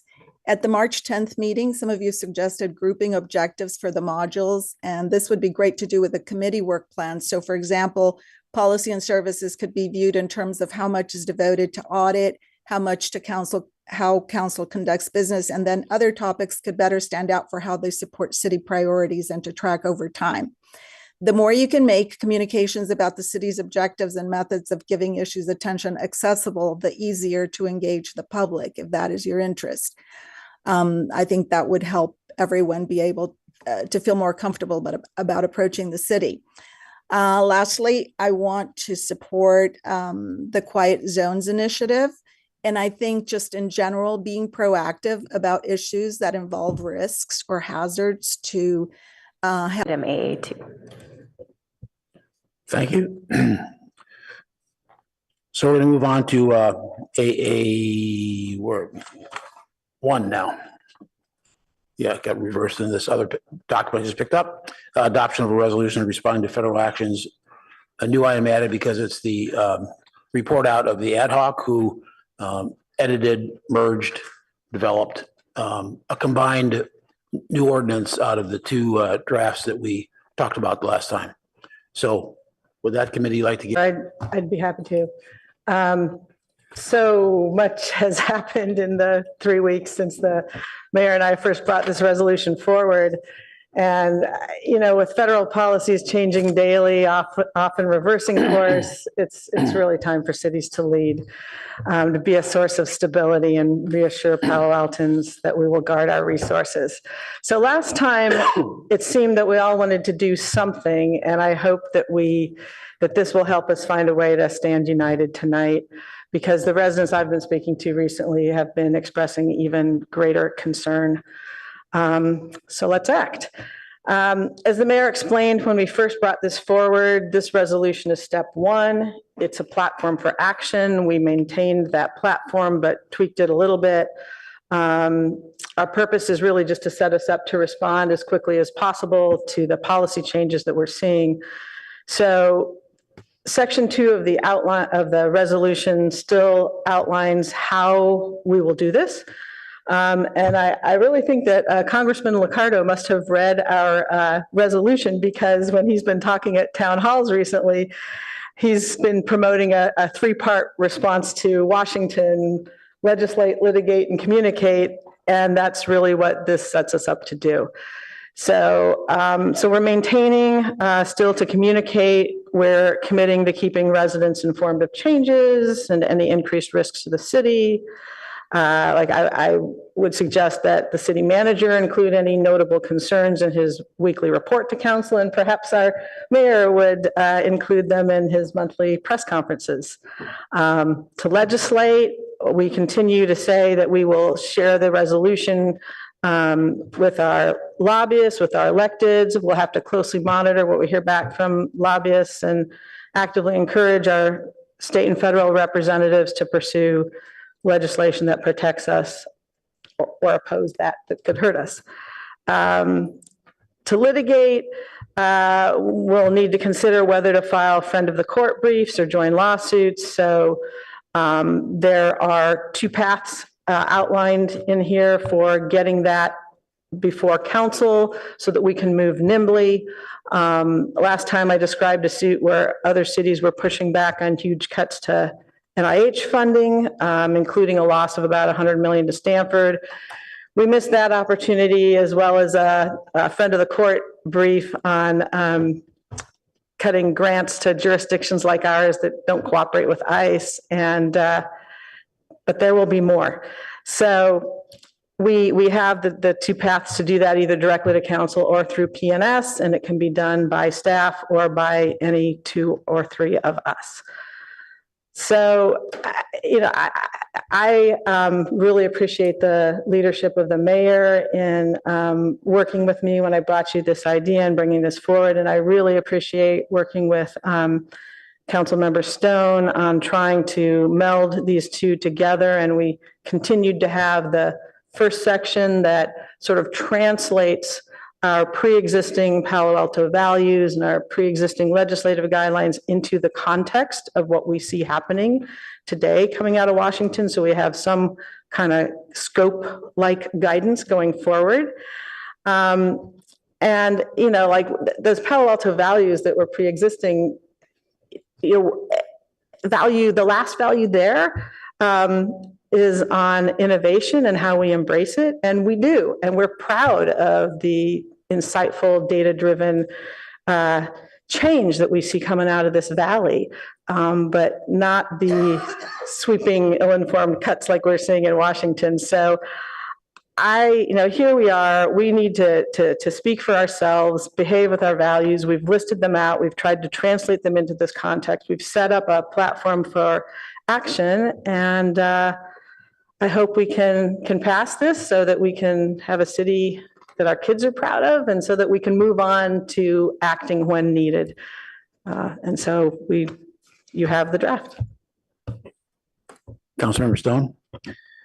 Thank you, Mr. Mayor. I'll just follow up with the Vice Mayor. Well said. There's no doubt that the Trump administration is a threat to our city's values and livelihood. We're already seeing disastrous consequences of the policies, from climate to the economy, that continue to harm our city. And unfortunately, it is only the beginning. So I'm happy with this revised resolution, because I think it strikes that appropriate balance of reaffirming our values, speaking out against the indefensible, and articulating an action plan for us to be able to respond to future federal actions that could harm our city, its residents, workers, and businesses. So I believe it does it in a way that doesn't place a target on our backs from this president's proclivity to seek political retribution. And at the end of the day, I'm not interested in virtue signaling. I'm interested in protecting this city and the people in it. And I'm confident that this resolution does just that. So I encourage my colleagues to unanimously support it, send a united message to our community that we will be their firewall from executive overreach.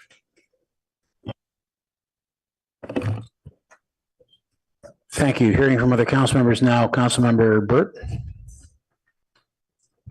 Yeah, thank you. And thanks for this revised resolution. There are a couple places that I wanted to raise just relatively minor wording issues, but there's one that is more substantive, which is in section 2, and which is, we really had two parts to this, which is reassuring the community on that we will act to support our values and our interests, practices. And that practice actually, it requires, as currently stipulated, a colleagues memo that gets reviewed by staff for staff impacts. The city attorney looks at it for any legal issues, and then it gets agendized at some future council meeting. And that pathway is not an expedited path. I contacted the city attorney today to really ask, how do either of these pathways really provide that expedited approach that we talked about wanting? And it was explained to me that the intention here is a much more streamlined version of a colleagues memo. That would be just a few sentences to request a closed session on an item. And then rather than that prolonged review that often takes a month or two before a colleagues memo comes back to the council, that it would be able to come back promptly. And my response was, okay, if that's the proposal, that's good, but that's not what this says. We have an established procedure for colleagues memo, and this doesn't talk about that streamlined one. So I think we would need to actually just state that streamlined procedure if that's what the intent is, and that's what I would hope it would be. And then the second point, it says pursuant to a recommendation from PNS, which will consider such item in a closed session committee meeting, so that PNS is what's trying to be said here is that PNS would conduct a closed session meeting. If the city manager brought forward, or any two council members brought forward a recommendation. Well, it's not clear how two council members bring that forward to initiate a closed session by Policy and Services Committee rather than simply a closed session by the council. So let me ask for clarification on both. Why don't we have somebody in the ad hoc address that? That's what I'm just asking. Thank you. Yeah, great. So I wanted to lay out clearly what my questions are. No, that's perfect. That's perfect. Yeah, very helpful. Let me take the second one first and then the first one second. So the thought is on the second one, the reason it says any two council members is so that they could go directly to PNS. And that's what we're trying to say here. And also, I think the committee, as I recall my conversation with the city attorney, needs the council to bless a closed session. And so what we're doing is sort of categorically blessing that here. So PNS can meet in closed session if any two council members, similar to a colleagues memo here at council, would go directly to, so we're allowing them now to go directly to PNS for this specific purpose. So before going to the next one, let me just ask a clarification on that. So how would that occur? How is this saying that two council members who may or may not be on PNS would initiate PNS going into a closed session? So they need to bring it forward. We could say in writing, but because it's a committee and you only need 2 or 3, it was not thought that there should be the full colleagues memo process, which I think you raised a good point on the other one, which I'll get to in a minute. So the idea is that to council member, I mean, we can talk about the process. I don't know, city attorney, exactly what process we need for that, but it would have to be in time for there to be notice to the public. But the idea was, who can do this? And so what the idea was to create a parallel path similar to a colleague's memo. You know, any two of us could bring a colleague's memo to council and it would get agendized. The question is, how does something get on the PNS agenda? Well, staff. Except in this instance, two colleagues, if for reasons of their own, they wanted to come to PNS. For example, if PNS is tracking really closely with Townsend or lobbyists, the bills, or if they have more time to kind of get into it with the city attorney to see if it's something they want to bring to council, there could be instances where people prefer just to get two people together, get some feedback instead of calling all 7 of us into a formal closed session. So if that were of interest, we're just trying to allow a path to do that. I'm happy to add language to say, you know, in writing, X days ahead, or whatever it is. Well, I'm still trying to grasp how 2 council members would do this. So are you saying there are 2 council members that could be any of the 7, not necessarily PNS? Yes. And so this is saying 2 council members could request PNS to take up an item in closed session. Yes. Okay, so we need to clarify how that would happen. And so that, why don't you think about that, and so that we can get proposed language that would simply say, in simple terms, that we can incorporate tonight.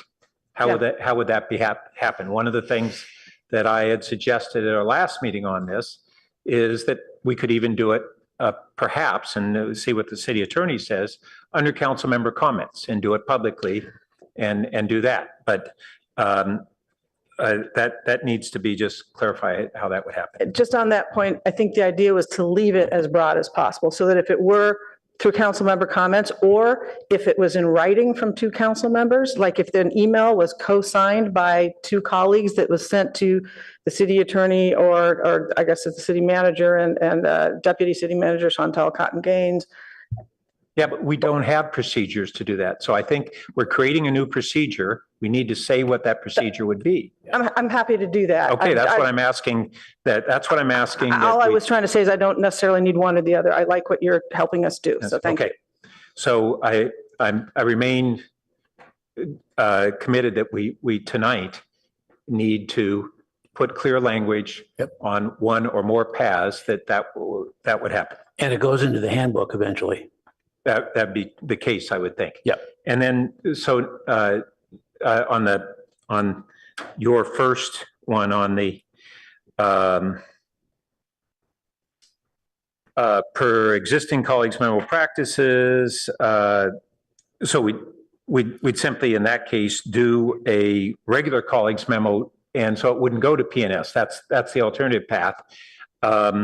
But we need to clarify how we have an expedited process that would allow for the timeliness that we're all seeking. Yeah, and let me just comment and ask a question to the city attorney. I know that meetings can be noticed on an expedited basis. We don't have to necessarily follow the 11-day, 7-day thing that we often do.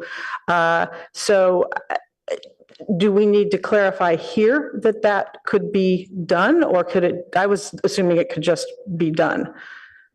So because what we've observed in this space, if it continues as it has, things move very, very quickly. So I think with both of these paths, council's intention is that it be expedited to the maximum extent possible. So there needs to be, I think maybe it's just a sentence that says that applies to both number 1 and number 2.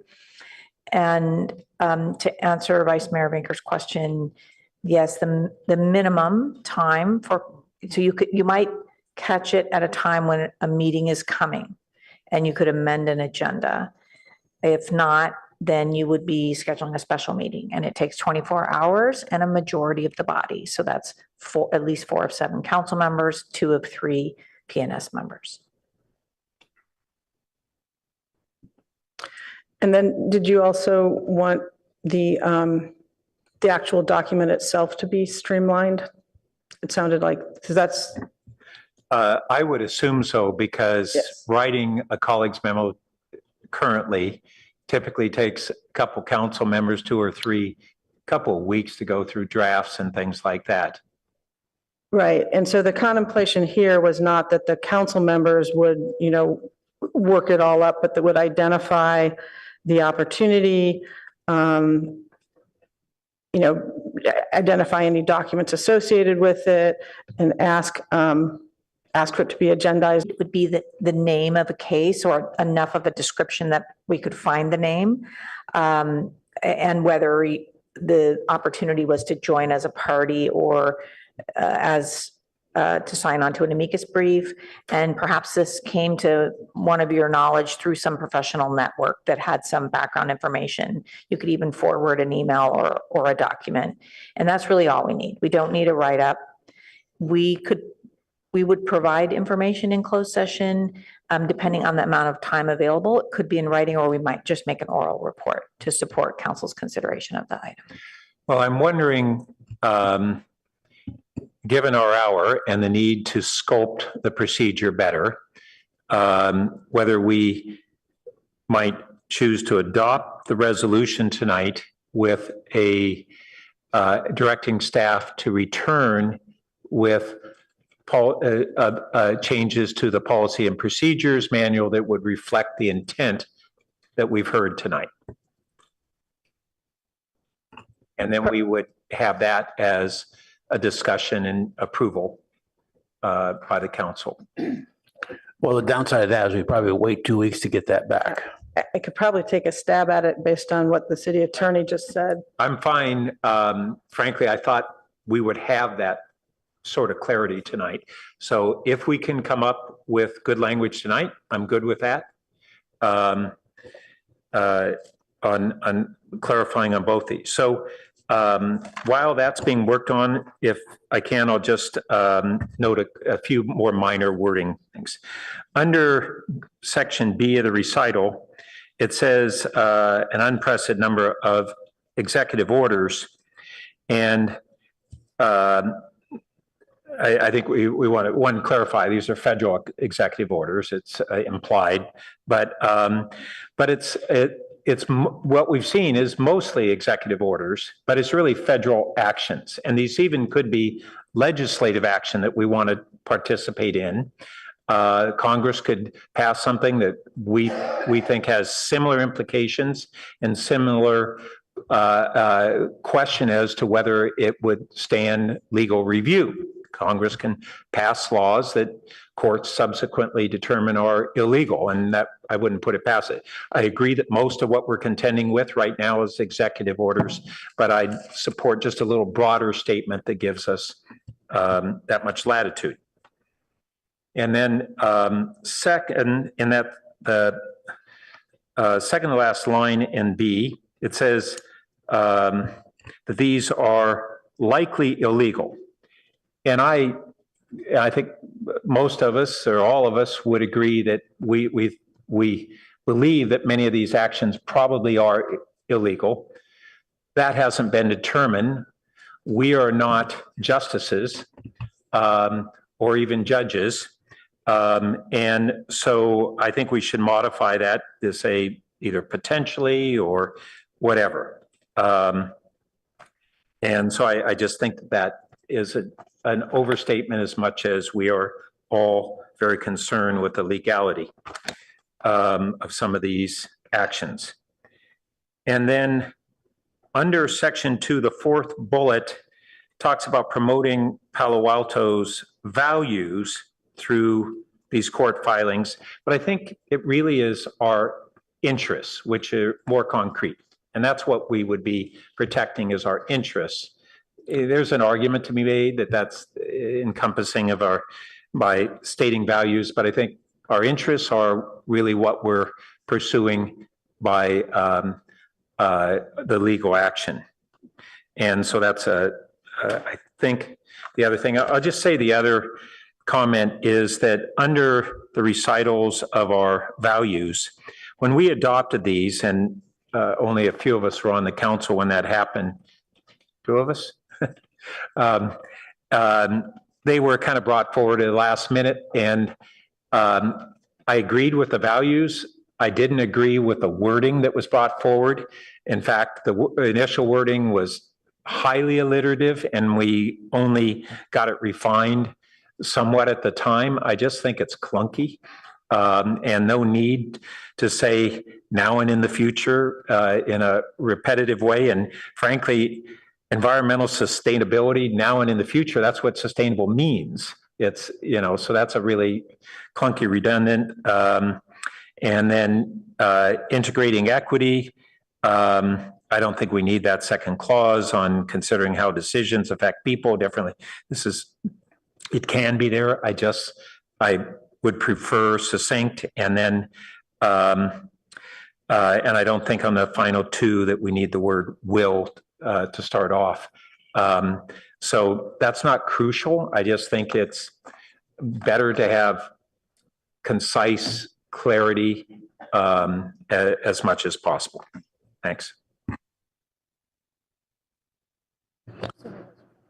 Yeah, so procedurally, I think we need to be a little bit flexible here, because potentially we could go to the motion of adopt what's there and then do a bunch of amendments, or seeing receptivity from one of the ad hoc members. And are you receptive as well, Councilmember Stone, to some amendments to the language as were brought up by Councilmember Burt? Yeah, that's fine. So we might be able to do that real time by just suggesting them to the author here, and have those changes made. So that's what I would suggest that we do as a procedure. If we could maybe get this On put the forward screen. as a motion, and we probably need to look at public comments, and then I could offer amendments on the basis of what I just described, as well as what is being worked on more substantially on the in section 2. Can I just? Yeah, go ahead. Yeah. So first of all, on that item B, so perhaps if we say an unprecedented number of executive orders and other federal actions. Sure. Happy to do that. And then I just wanted to explain why we said are likely illegal. It's literally a legal term of art. When we go for temporary relief or preliminary injunctions, what one has to prove is a likelihood of success on the merits. So when these preliminary orders restraining the federal actions of late have been ordered, multiple times, courts have literally ruled, not us, not our opinion, they have literally ruled that the actions are likely illegal. Some of them they've ruled are illegal, like birthright citizenship, although it's still being appealed. But the other ones where the cases are still pending have been ruled as likely illegal. So that was the basis for that. It wasn't my opinion. It was reporting what has happened. What I would clarify, and I don't have a problem with that based upon that we would take actions on the ones that we believe are likely illegal. Right. But it refers to the unprecedented number of executive orders that have been issued. No, it refers to the ones that are including those that are X, Y, and Z, including ones that are likely illegal. Well, but I don't know that we can say all of the ones that severely reduce funds and grants upon which Palo Altans rely or diminish federal agencies providing services to Palo Alto, that all those are likely illegal. So let's change and to or at the end there, or are in conflict. So that would be a list of including those that do one or the other of these things, because not all of them severely reduce funds either. The fact that they are reducing funding to us doesn't make them illegal. Correct. And so it's an or. So this is a list of the types of things that we are troubled by. So we're troubled by a bunch, including those that reduce funds, including those that are likely illegal, and including those that are in conflict with our stated values. But they could be any 1, 2, 3, or 3 of those, or something else. We also have 3 other council members who want to speak in public comment. So. All right, I can hold on the others and I'll work on the language. Yeah, maybe we could pause there. I'm tempted to go to public comment now before we get going, just to see what is happening out there in public land. So we go with that, City Clerk.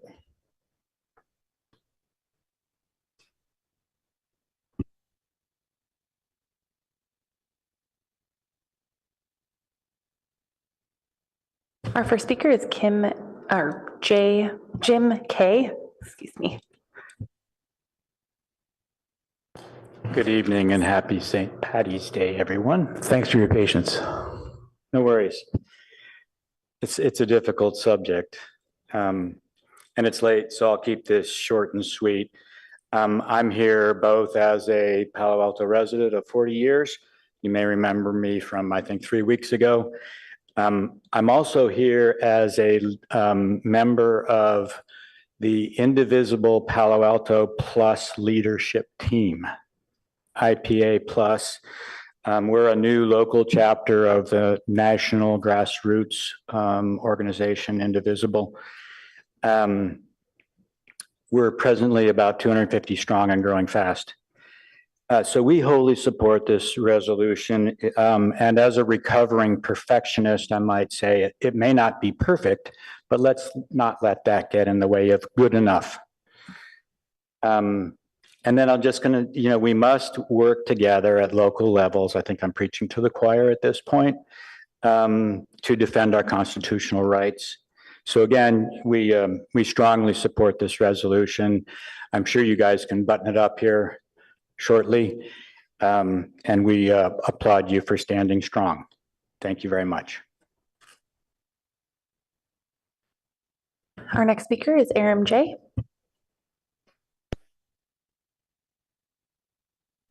So as I said before, the hypocrisy in this attempt to rebuke Trump springs out at me, and I highlighted my real concern with the vice mayor being a hypocrite of the first order. You have done damage, and you've actually set the table for the Trump administration to supercharge his campaign to destroy our First Amendment rights. You have acted on behest of the Israeli lobby and, dare I say, the state of Israel to limit our constitutional rights repeatedly. First, your support for no discussion, no agendizing of a discussion of a ceasefire resolution. Then your clumsy attempt to cover up and assuage your guilt with your phony unity agreement. Mr. James, could you address the resolution that's on the table, please? I am doing that. I am absolutely doing that. And what I'm saying is that it's a sham and a scam. But let me finish. Point 3. You were also part of the city leadership that withdrew funding for a peaceful vigil simply because there was a group that had a different point of view on Palestine. And specifically, I'm talking about CARE. You did that. And then again, Vicky, you now are co-authoring a memo to rebuke the Trump administration, where I think you would be a good applicant to be a cabinet member. You've done so much damage to our First Amendment. And let me point out that you've reduced, because you're afraid of being labeled an anti-Semite. You're afraid that your career would be disrupted. Mr. James, I'm still not hearing about the resolution. Yes, you are. I'm hearing about my colleague. No, but she's a co-author of it. So bear with me, okay? I'm trying to get through this, but you're cutting into my 3 minutes. You're, impacting my ability to fully express myself. Now, here's what I'm saying, Vicky. I'm going to continue to work on this, and I've struggled with it mightily, reading and rereading stuff on the First Amendment. But I believe you've been a pawn of the Israeli lobby. And what you've done is you've actually been working for the state of Israel and the Israel lobby, rather than the citizens of Palo Alto, in terms of you quashing and crushing our First Amendment rights. And you are held to a different standard because now you like to and look, granted, you're a better lawyer, fine lawyer, great lawyer. But as I said last time, your obituary is going to read, you didn't speak out on the genocide. And what I'm saying is you're a hypocrite of the first order, and you have a higher obligation being a member of the bar for now 36 years. I think I got 46, but that's not the point. You have an obligation to the First Amendment, and what you've done is you've decided that you're going to put Israel and the lobby first before our constitutional right. I call that treason. Thank you. Our next speaker is Winter D.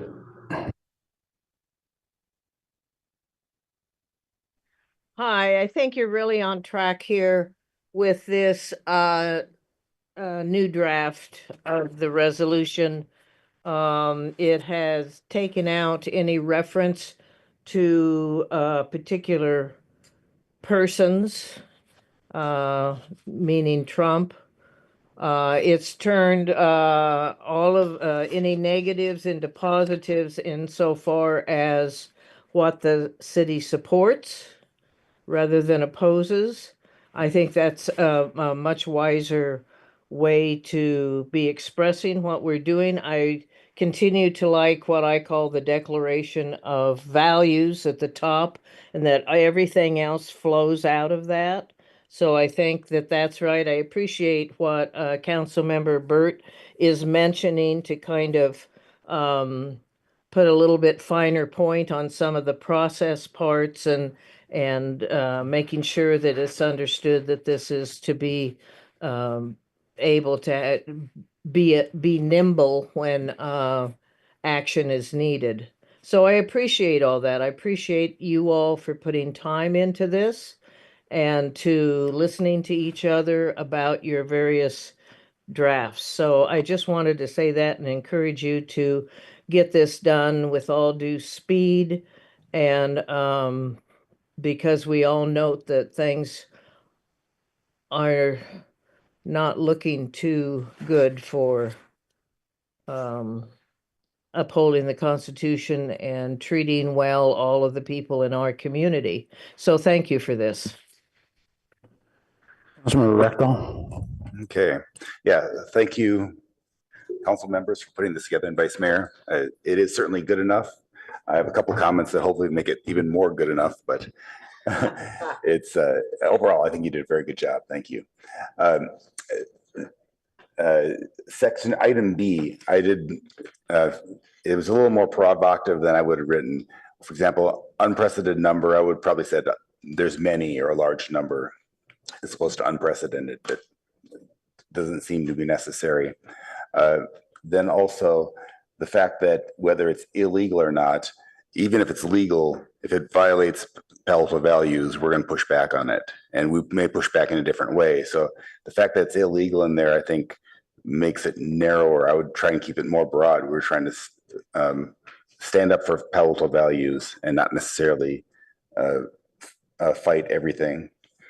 And then also executive orders, if you know, the Republican legislature or Congress and Senate certainly could pass something that we would object against. So all those things, the fact that unprecedented numbers, the fact that it was limited executive orders, and the fact that it specifies illegal, I think those aren't necessary. I would keep it broad.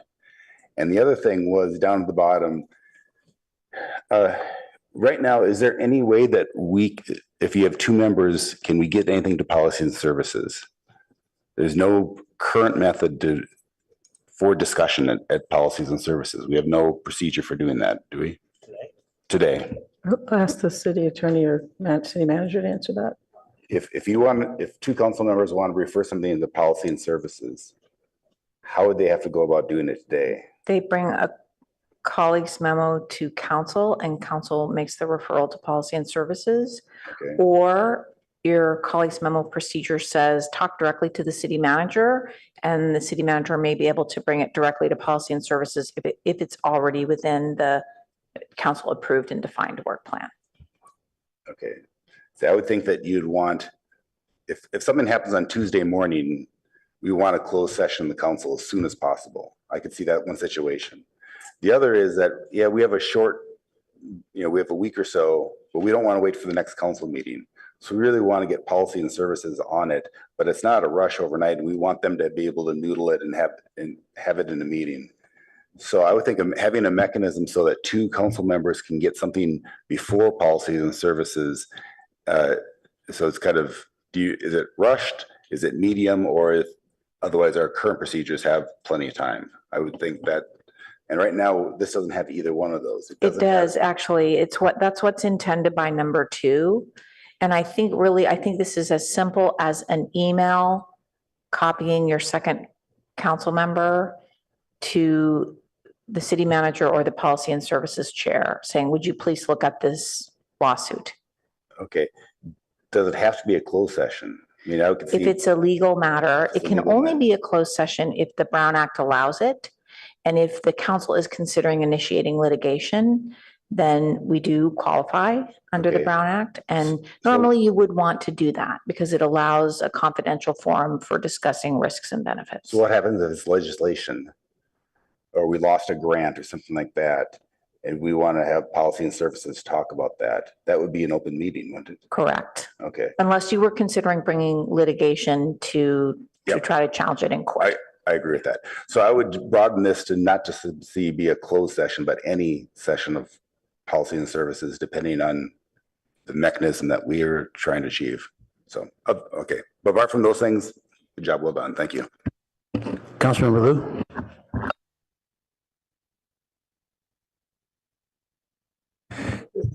Thank you. And I also look forward to getting this passed tonight. Rather than go through several kind of minor wording changes, I'll just generally say that I appreciate the clarity that we're going to get on the exact mechanisms for moving things forward. And I think that's a good update here, and we'll get it to be more explicit and also in our handbook, which will be great. On the recitals area for section B, I think there is actually a typo that is making this a little bit more confusing. It reads an unprecedented number of executive orders have been issued this year, including ... are likely illegal and are in conflict with our stated values. So everything is referring to the unprecedented number of executive orders. So have been issued this year and are likely to be illegal. So they're just multiple verbs on the same noun in a run-on sentence kind of way. And so I think that makes it a little bit confusing on that we're saying by and large, all of Trump's executive orders are legal or likely legal, which is not what we're saying, because a lot of his executive orders will be things like, I don't know, minor commemorations or, minor kind of discretionary things that are in his purview. I think if you say an unprecedented number of executive orders that have been issued this year, that kind of clears up what is being described by the are likely illegal and or in conflict with her values. So wanted to offer that point about grammar and wordsmithing, which might make your edits a little bit more clear. Thank you. Ready? Yeah. Councilmember Lithgott. Thank you. Ever since this new guy got here, our names are so similar. I often think that I'm being called when it's you. Appreciate you, Councilmember Lou. Okay, so thank you to my colleagues for bringing this all together. It's fantastic. I want to agree with Councilmember Reckdahl on the fact that the term illegal does seem to narrow what it is we're concerned about. And I just want to point out that, as we all know, slavery was legal, Jim Crow was legal. Who knows what is coming from these folks? And it may be that we find ourselves having to take on things that under the new regime appear to be legal and yet conflict with our values. So I agree with you there. And then I have a substantive recommendation to a change to bullet 7 and potentially adding a new bullet 8. My concern is that we're not going far enough to describe our concerns about science, and we don't yet have enough in here to protect the rights of trans and gender non-binary people. So I'm proposing a friendly amendment to bullet 7, which currently reads support for science and access to healthcare, including the need for experts to make decisions on issues of scientific protocol and funding priorities. I'm not sure I understand what the bit after the comma means, but I'm not going to take issue with that. What I'd like to do is propose that bullet 7 begin support for science, comma, and this is now new, scientific research, comma, and public health data, comma, including the need, and it would continue. I feel like the administration's reluctance or refusal to allow the dissemination of public health data is something we care about in this region, and I would love to see that in here. I feel like scientific research speaks specifically to what's happening at protect immigrants, one, because it seems to sort of follow from this sort of science piece. support for individuals to have access to healthcare offered in our city. And I suggest this simply because I feel like the three-word term access to healthcare doesn't quite go far enough toward protecting folks who are seeking gender affirming care, whether trans or gender non-binary. Those are my recommendations. Thank you very much. Could you just repeat that new one? I'm sorry. Yep, the new one would be support for individuals to have access to healthcare offered in our city.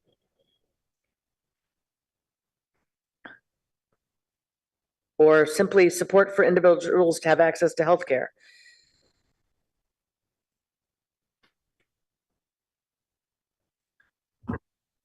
Is there a reason you don't want it in the prior one? Well, I've loaded the prior one with support for science and scientific research and public health data. We could add it.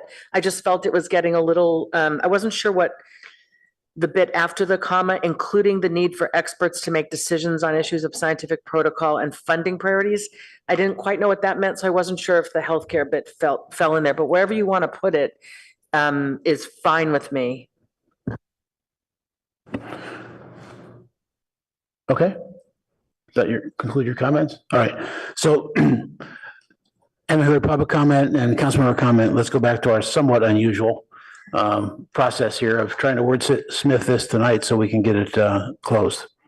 So I sent a bunch of language to the clerk and and the city attorney, and we need to get on at least one of them that was screen. okay. And whatever she said yes to, if you wouldn't mind putting on the screen.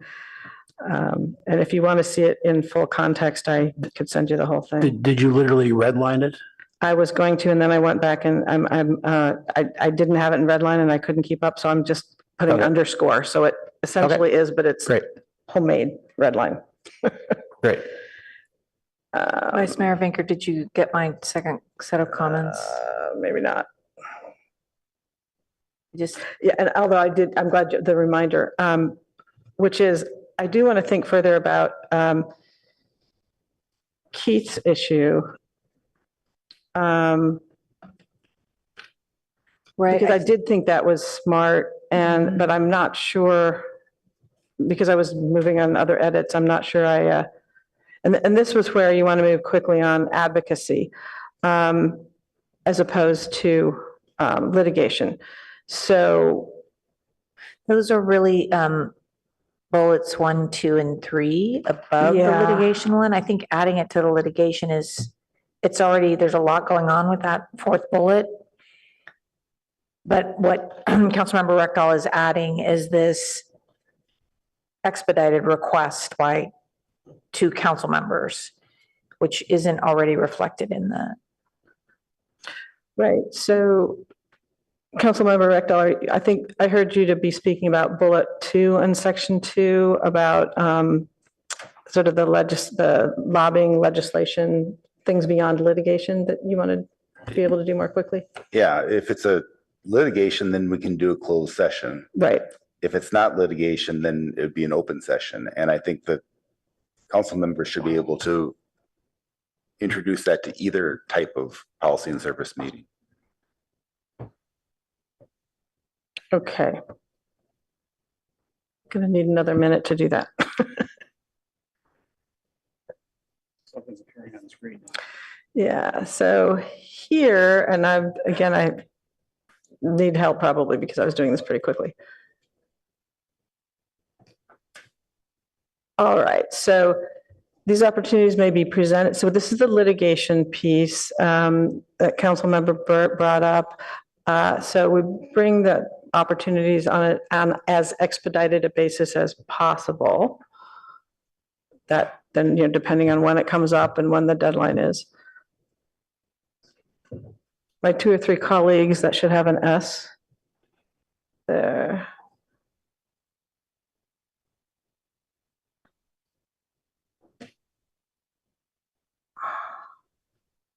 And I'll just note that on number 2, I think we still need to clarify how 2 or more council members bring this forward for a closed session at PNS.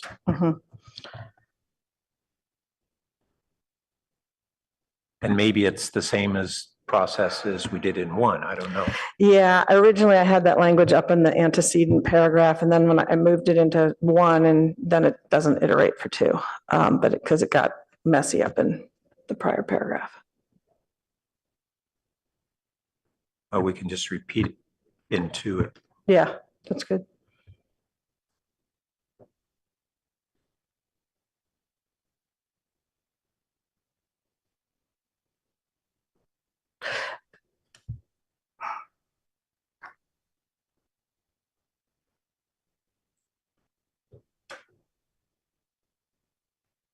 But if I might note while they're talking, when in two, we talk about pursuant to a recommendation from PNS. Right, because the antecedent So we're is- talking about how it gets to PNS. And then this is saying pursuant to that. It doesn't, it just doesn't make sense in my mind. What is pursuant? What's being done pursuant to a recommendation by PNS? Consideration and approval by council. Okay, up above. Yeah, so I think I can take some of the language in one and stick it in two and try again here.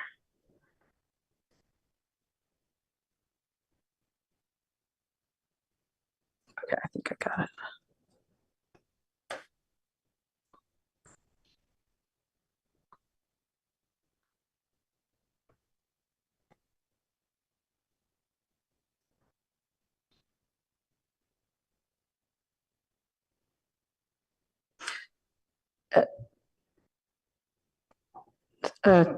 City attorney or city manager for the PNS option 2. I'm not sure orally works because there's not like a meeting. So if it's going directly on the PNS one, should it be in an email or some sort of writing to you? There could be a meeting. So for example, there could be a Monday true, night PNS, yeah. council meeting where the PNS is meeting the following evening, and you might actually have time to add that. Okay, so let me send you what I have, but I said, so identifying the name of the legal action to be considered either orally at a public meeting or in writing with the same. Well, language. just to kind of the flow of two, should we start with how it gets to PNS, which has been added to the tail end of this? That's not the outcome from PNS, that's the input to PNS, right? Yeah, I put it at the end of that paragraph. I see that, and Oh. I just, it doesn't flow properly. They're going, what we're really saying is that council members may refer an item to PNS by either doing so orally during council member comments at a council meeting, or in writing to the city manager and city attorney, and then pursuant to, I would say, consideration by Policy and Services Committee, consideration by and a recommendation by I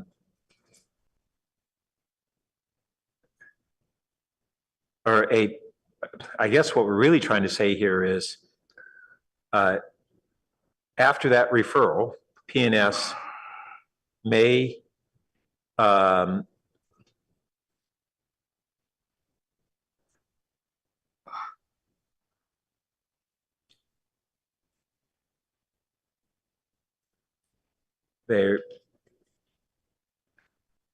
what are they going to do? What's PNS going to do? Yes. Make a recommendation or not. They'll make a recommendation to the full council? Yes. Okay, and we just need to say that. It used to say that, I thought. Well, see, no, it used to not need to because there was a colon in the antecedent paragraph. So it was, these opportunities may be presented to council. And it used to say, I don't know, something there that by either of the two mechanisms. Okay. So it was Well, I think implicit, but it's just- no longer, it's now end of a sentence and a new thing. It seems like we could get pretty much the gist of this done and then do a little bit of wordsmithing, in the morning or the next day or two. Just as long as we agree on what we're trying to get done here in I terms of think we're pretty processes. close. Why don't we try and get it right? That we had said we didn't want to bring it back. Well, we don't. I'm saying that we could approve it, but if it still needs wordsmithing on second look, we can still wordsmith it. I'd love for this to get done in the next 10 minutes. I'm sorry, a second look? What is that? Meaning if we are agreeing on this, but then the next day the city manager says, I think the wording should be, I'm sorry, the city attorney says, I think the Okay, but wording then should be this when would way. it come back? What's that process? We aren't saying that. We're talking about adopting it tonight. I'm proposing something different. Pardon me? I'm saying we can propose it and adopt it, but if she thinks that the wording should change to make it clearer, just like adjusting wording in Well, a resolution, this it would have to come back for a vote. So I put numbers Right? in here so you can see the. You can't change the resolution an important resolution like this, the city attorney. Okay, let's can't- keep wordsmithing then. It just. 2 or 3. Is that I right, think Molly? that'll make it. Is that what? Yes. Okay, that's what. I think the mayor is suggesting that you delegate some language cleanup to staff before it goes into the P&P. But I think this is important enough to council members that we need to stay the course and finish. And I think we can do that in 10 minutes.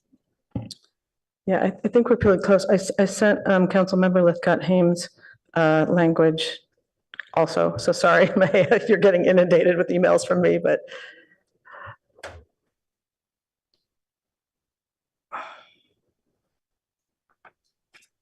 But we still have the key thing. I do think that in 2, that's kind of a run-on sentence that confuses things. So I'd break it up between how it gets to P&S and then what P&S does with it. You can do that. It's just a different structure now, so I think we have to do it now. So I'd agree. No, I just wanted you to know that I did not forget about your health language. I typed it up and sent it.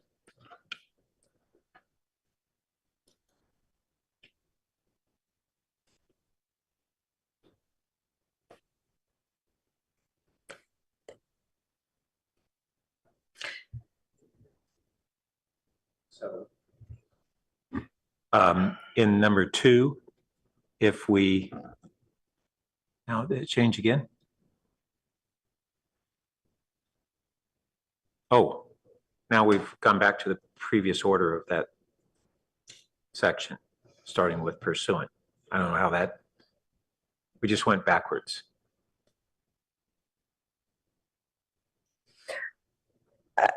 I think that's because just as you were beginning to edit that, I had sent her an email and then it got edited more. And so I didn't say anything about the email because I was going with your draft. For the moment, so. revert to what we had there a moment ago? Okay, so if we put a period after city attorney, I don't know what by which, we just say, Policy and services can consider the item and make a recommendation to council.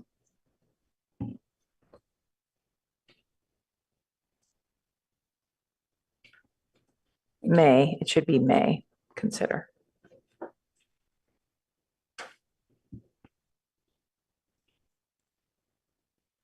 that sounds good.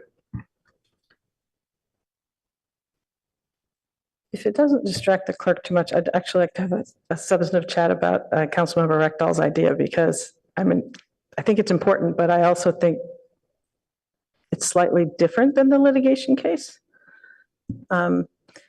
Because we do have our advocate team doing a fair amount of stuff. Like it's less high of a burden. And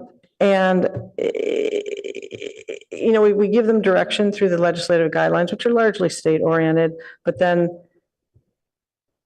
if they are, so Palo Alto values were defined up above as being the two things as modified by these section 1 bullets. So if they have that list, won't they just go forward and do that most of the time unless there's a specific thing they would bring to us. And so I guess I'm wondering, and I'm happy to write up something here, but in order to write up something that fits with what you have in mind, are you thinking that there might be a particular bill or something that we should? I can imagine a lot of crazy stuff happening, and I want to keep this as generic as possible, Yes. as general as possible. And limiting ourselves to closed sessions seems unnecessarily restrictive. Right. I don't think it would be if it's non-litigation. I don't think it could be. Yes, exactly. So if it's non-litigation, right now, we're not covered at all. Right. So you want to have an expedited way that we would address legislation. Legislation, or if we lose a grant that's really important to the city, Right. how do we recover from this? What do we do? And we need to talk about this within the next few days. Got it. Well, again, I'm happy to put language in, but if we lost a really important grant, I have a feeling the city manager would agendize that. As a matter of course, or the finance committee, like it would come, if there was a serious financial thing, Yeah. I think that But would happen. we're not prohibiting the city by adding this language. We're not saying the city manager can't do that. We're just enabling the council to also bring something forward. Okay. I mean, same thing with legal disputes. We could say, we'd count on the city attorney to bring that forward, and we don't need this at all under that reason. But I think what we're doing is enabling council action that would complement what the city manager or the city attorney might also initiate. So we could add to the second bullet, which is share the resolution and advocate for and support policies that align with Palo Alto values. Such items may be agendized on an expedited basis at the request of 2 or 3 council members. Okay, such items. At least 2 council members, or yeah. Okay.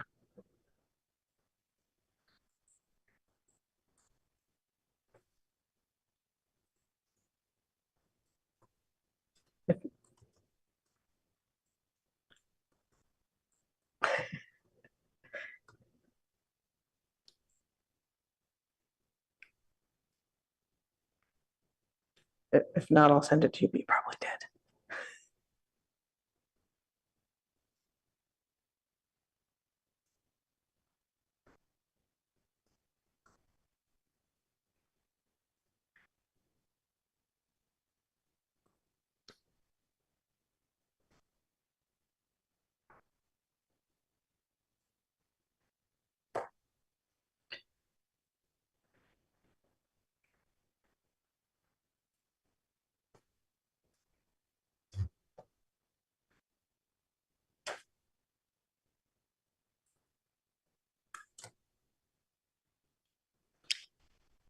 And when this is all sorted, we can go back to B. I tried to just add numbers to clarify how that breaks out, how the sentence breaks out grammatically, and then people can decide what they want to say substantively, but you can see what modifies what.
On that second bullet, it says may be agendized. Do you want to specify agendized on policy and services? Or at policy and services? If you want to use both procedures, you could say at policy and services or council. Okay.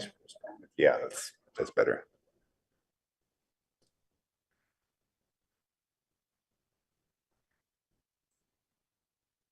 Yeah.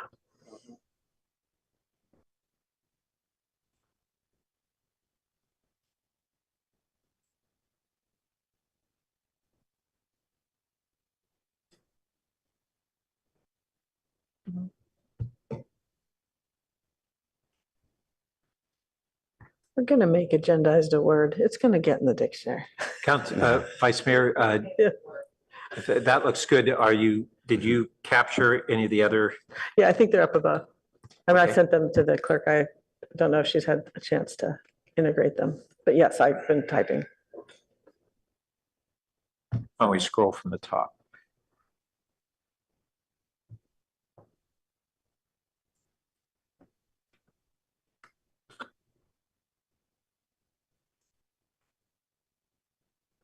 Did you want to leave the value statements as written or do the streamlining I suggested? That is up to, I'm indifferent. I didn't love them either. I was trying very hard not to touch them because they'd been passed by others, but you were one of those. The intent on that was that those were the written documents that we're referring to I as the understand value. that. I know, and we were all saying at the time we were writing, going, man, these are not really well written. They're at all." not- So, Yes. we're trying to go back to the original document, so to speak, No, as the basis. I understand the intent. It's just a question whether we do or don't want to streamline them at this point. It seems to me like that should be done as a separate act, Okay. to be put Well, we back can- in the handbook.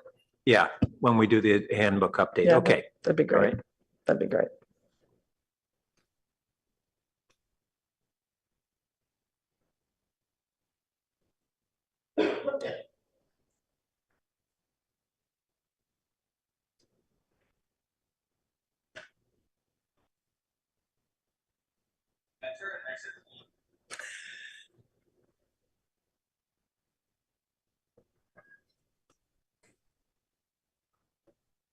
I'm done.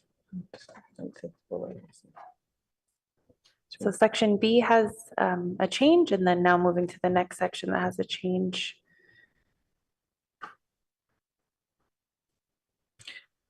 Should I make a motion? Who should move? So is it weird for me to move? Okay. All right, the mayor's given me the look, so I think it's time to move approval of this if there's a second. I'll second. Thank you. I don't need to say anything further other than thank you all. I presume there's no further comments? So I let's have a go. lot more to say, but I'm not gonna. Let's go to a roll call vote.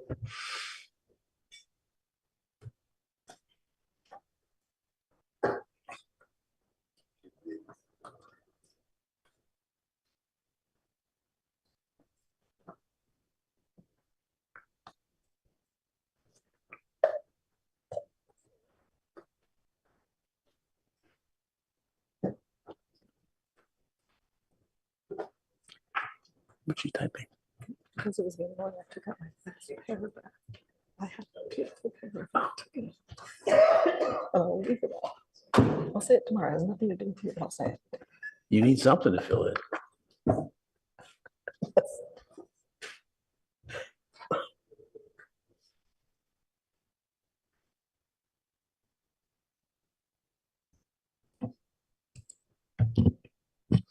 Vice Mayor Vinker, Yes.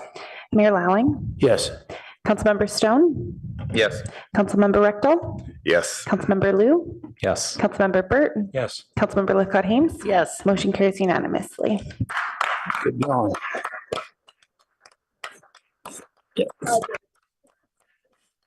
Thanks.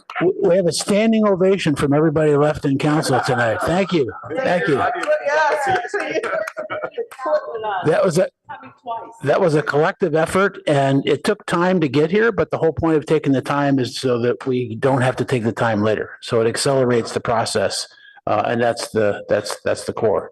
So thanks very much, and we stand adjourned.